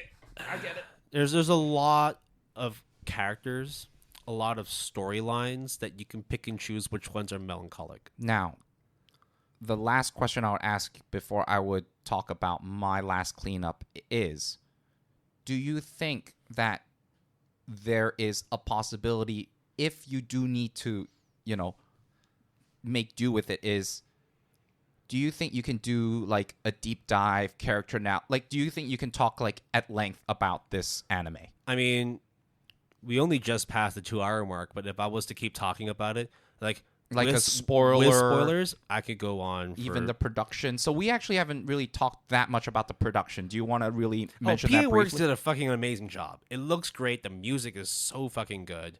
I don't have any qualms with how it presents itself at all. How's the water? Dude. There you go. Yeah, it's great. I gave him the OK symbol in case you couldn't hear it. Okay. I will end on my last cleanup, which is called Stars Align. Also an anime original, premiered in fall 2019, produced by Studio 8-Bit with a mouse score of 7.59. Stars Align is an extremely simple sports anime premise of a group of middle schoolers playing soft tennis. Have you heard of the sport soft tennis, Will? No. It is essential. Is it like pickleball or? Kind of. It obviously it's tennis, except instead of the fuzzy ball, you use like the bouncy. Okay. In my opinion, it's one of those niche racket sports. It's like made of like a thick, bouncy foam kind like of thing. Plastic. Right? Yeah. Actually, I've never known soft tennis ball, but I always associate it with like country club, like retired couples playing soft tennis. But instead, this is middle school league, like highly competitive as well. So in this middle school, these group of ruffians is part of the male soft tennis team, and they suck. They don't give a shit. They are very much like, we're just in it because we kind of have to do a sport, but we're just like hanging around, messing around. It is the female soft tennis team that is really of any note worthy. Cue in your typical transfer student. And the president of the soft tennis team happens to catch a glimpse of the transfer student trying to catch a cat that is running around in the school hallway. Oh, wow, you have good reflexes. You should join the soft tennis team, because if we do not produce results, the student council president is going to disband our club because we are costing team resources that could be allocated to other clubs who, frankly, probably don't take it for granted. So if you're just wasting your time, then don't waste our time. Get the fuck out, yeah. And then you get the transfer student being like, sorry, like, why do I want to join your soft tennis team? I don't play a sport, period. I just want to go home. Yeah, not to be rude, but this all sounds very cliche at the moment. Yep. And my mom has to work because my dad and mom have a divorce, so I have to do all the housework and stuff. Like, what's in it for me? Oh, you as the president is super wealthy, so you're just going to pay me out and purchase everything for me, and so then I will join your team? Oh, okay, so then I join your team, and everyone's like, what the fuck is this guy? Who is this guy? Then all of a sudden, slowly over a course of 12 episodes, get everyone invigorated, get everyone motivated, and become basically the underdog in this sports anime. So, the reason why I said all that, Will, is how much of, which you already preempted, how much of that sounds extremely stereotypical. Like a lot of sports anime series, like a lot of school series, where you just come across, like, the transfer student trope is done to death. You catch a cat. You have good reflexes. Oh, you're a prodigy. Our school team. I mean, dude, fucking Ice Shield 21 started off like that. Yep. You're about to be disbanded. Then all of a sudden, hello, surprise, surprise. Your star running back shows up. Yeah, and all of a sudden, your whole team, who doesn't give a shit other than the president, now gives a shit. They're reinvigorated now, yeah? Oh, it turns out that everyone was talented. It is just the way you go about it. You just needed the right person to push you along. Yeah. Now I know like you're doing this to make it seem like, oh, why should anyone care about this series? And like we're not doing this purposefully. It's just the fact that this is all sounding very cliche, and upon like initial inspection, especially when you, the listener, are listening to this, you'd be like, yeah, no, I've watched like 10 series that are like this already. And with a score of 7.59, you would be like, okay, maybe they just do something pretty well, right? Okay. And how original can an anime original be? Okay. In this anime, a number of topics were discussed, including child abandonment, Divorce, gender identity issues, pathological lying and mental illness, potential murder and hatred,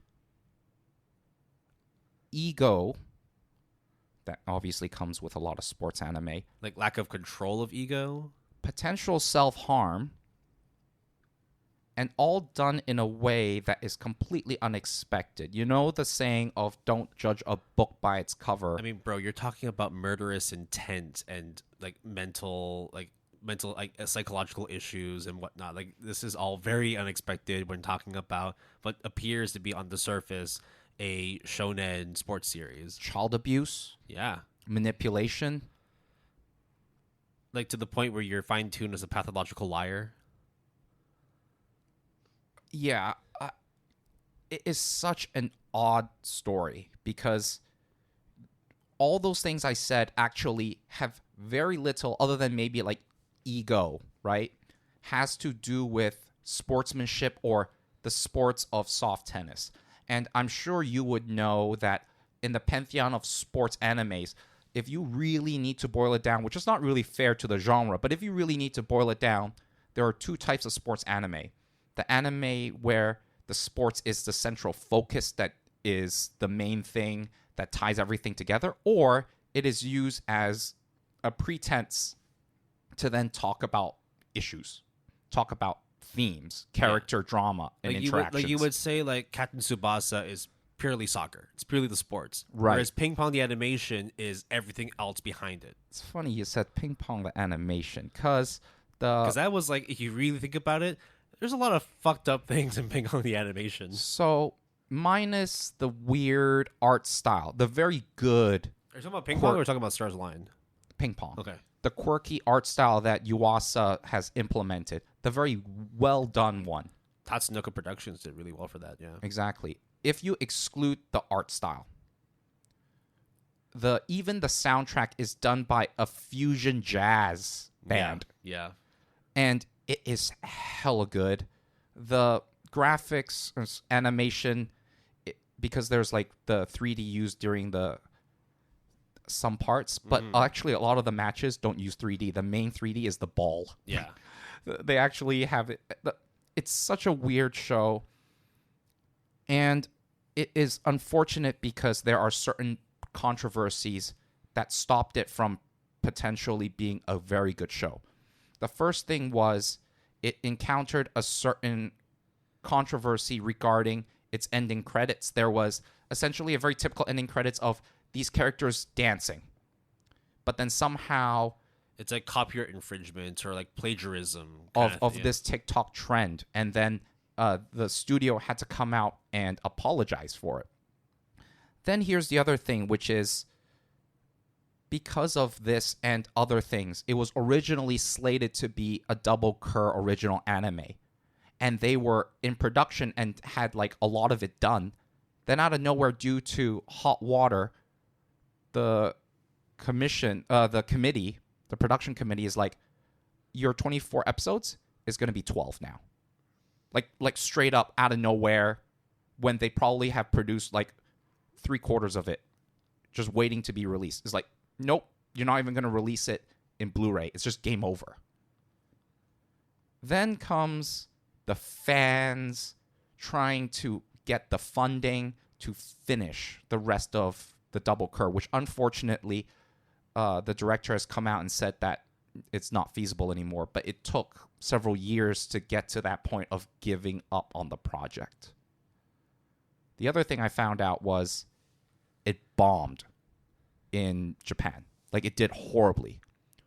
And all of the recognition and fervor was from outside of Japan.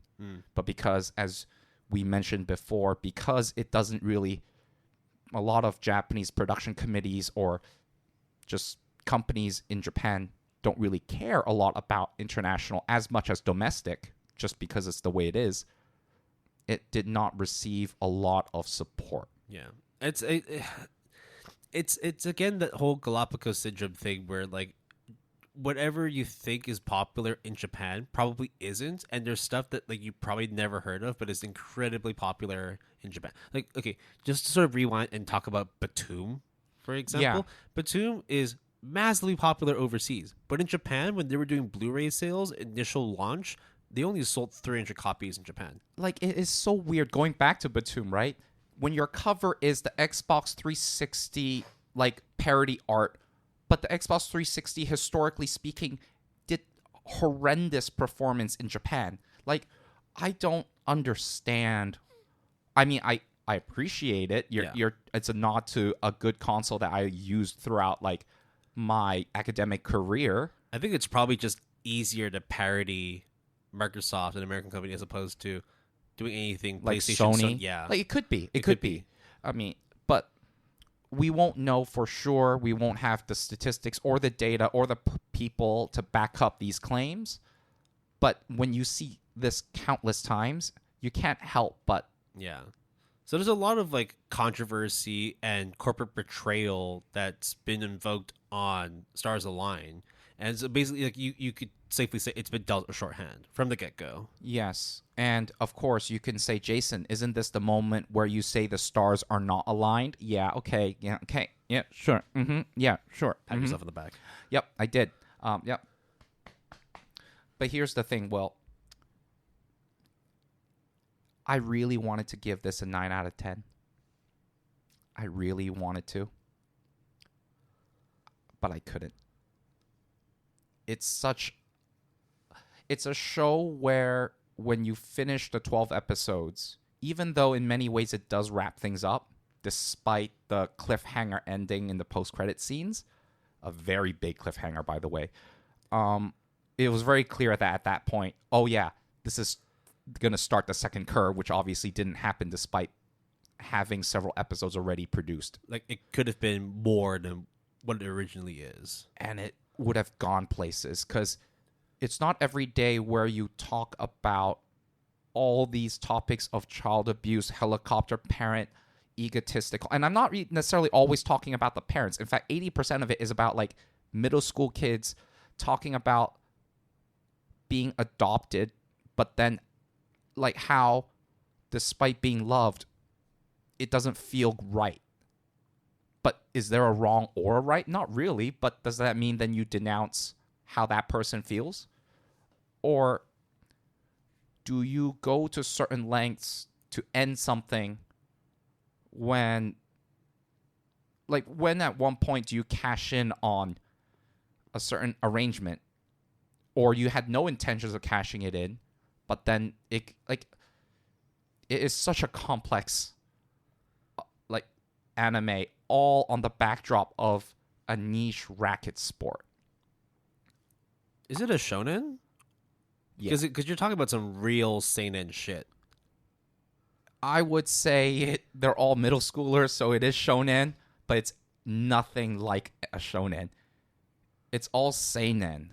Like, there are these things where when you talk about, like, I don't know how to like go into it without like mentioning spoilers, but I think the gender identity thing is something that is so maturely done that I don't see that being done within the realm of sports anime that is done in such a way that I'm just like, this is quite refreshing. This is quite amazing. That listen, we got a lot of our news from Anime News Network, right? And I'm not saying anyone's opinion is more valid or less valid. But when I had to, just do some background research, especially to get the news stories, and I just so happened to come across, when I Google Stars Align on Anime News Network, and it showed up on their search list best of 2019? Yeah, 2019. And half of the critics, half of the writers all put it as their best or runner up of fall 2019. It's kind of insane, dude. Yeah. And I kind of agree.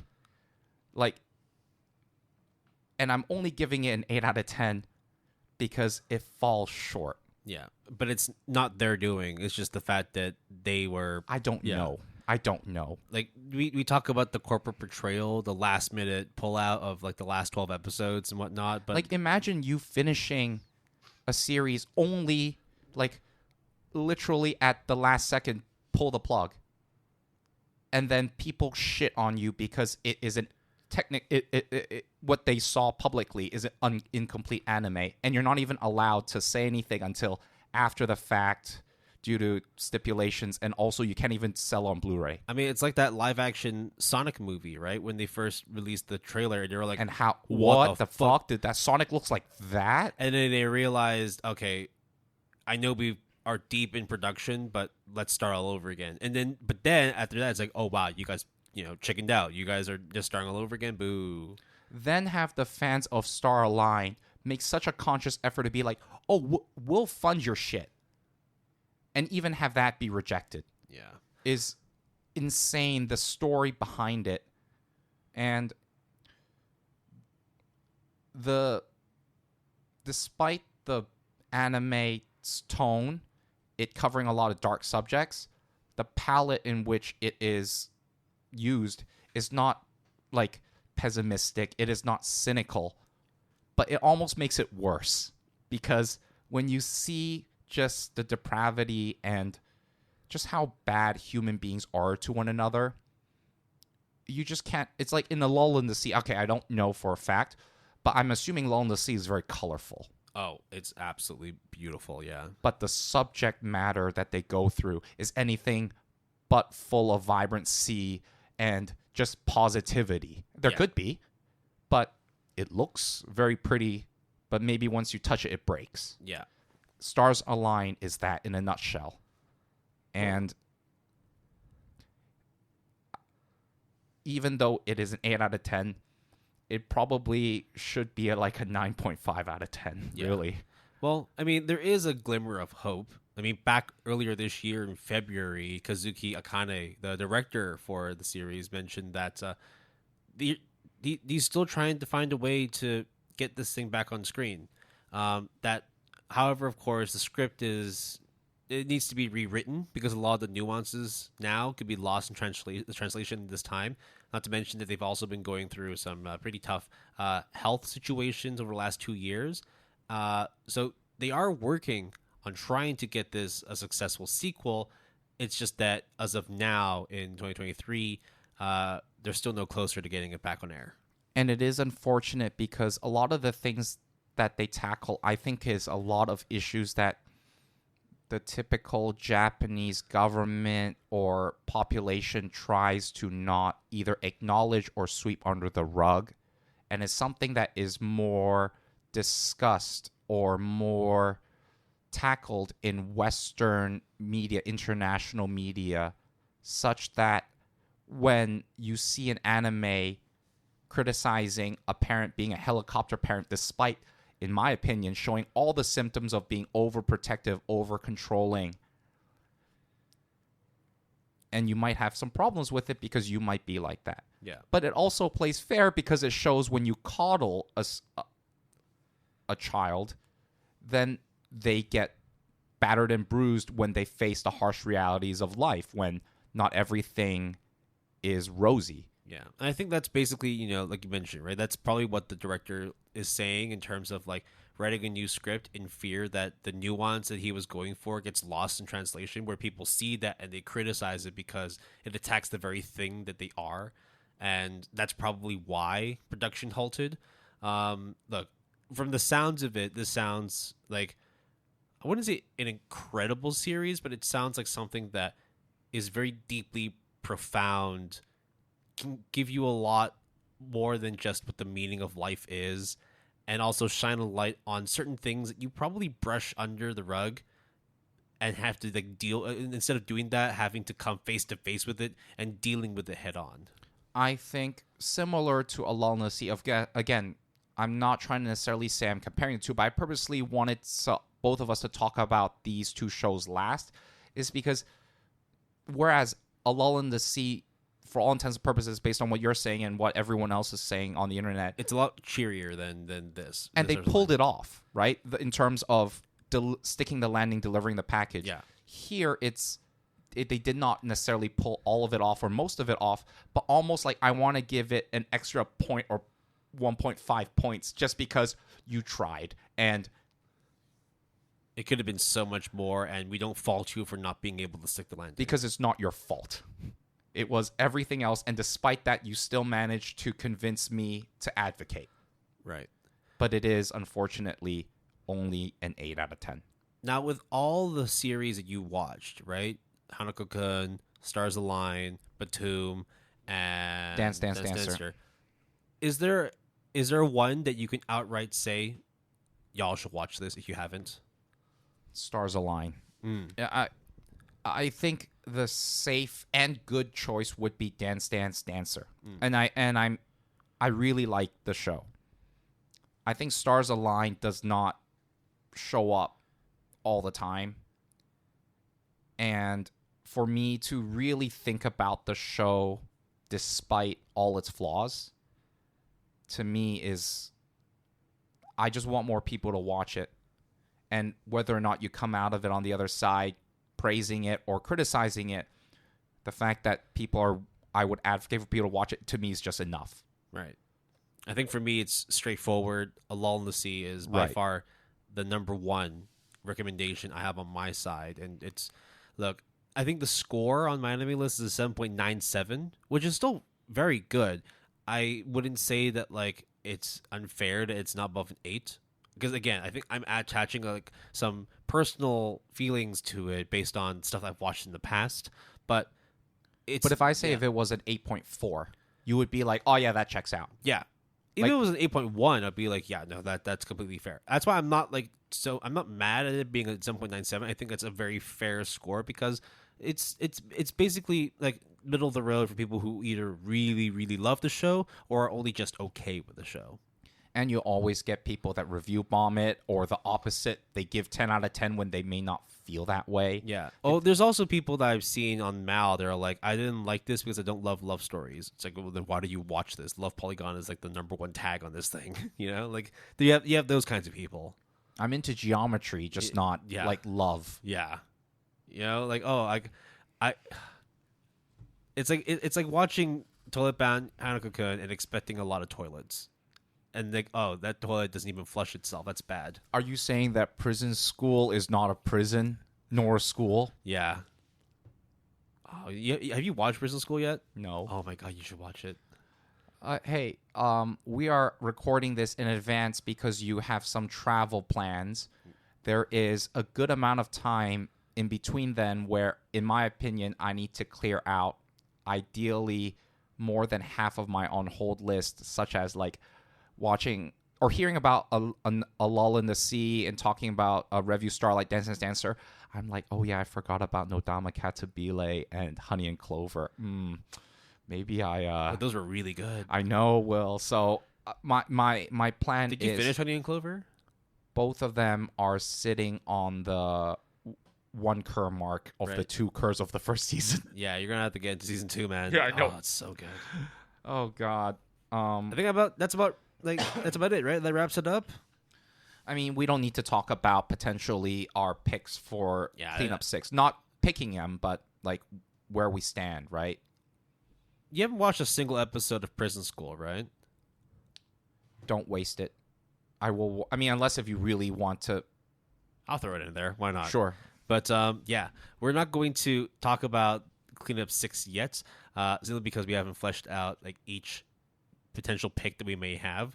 But rest assured that we'll be letting you all know ahead of time so that when we do start talking about them, that you either watch it along with us or you prepare yourself, listen to our episode, and then figure out if you want to watch it. Just like how today we hope that our reviews of Along the Sea and Stars Align would push you to watch those ones, or maybe the other stuff like Btooom or Akame Kill. Will, you're not going to believe this. So the director for A Lull in the Sea is Toshiya Shinohara, right? Yeah, and there's also the screenwriter who also worked on Anohana. And also Makia. Yeah. So what are the fucking odds, dude? Yeah, and I Somali and the Forest Spirit. Holy fuck. Yeah, so you know why I really vibe with Along the Sea. This shit is stacked. Yep. Lupin? What the fuck? Yeah, you really should watch Along the Sea. And now we have reached the end of our episode. Thank you for listening. You can always reach us through our email, gapalette@gmail.com. That's GAPALETTE, all lowercase, all one word. You can now use the handle @PaletteGood. That's capital P and capital G, all one word.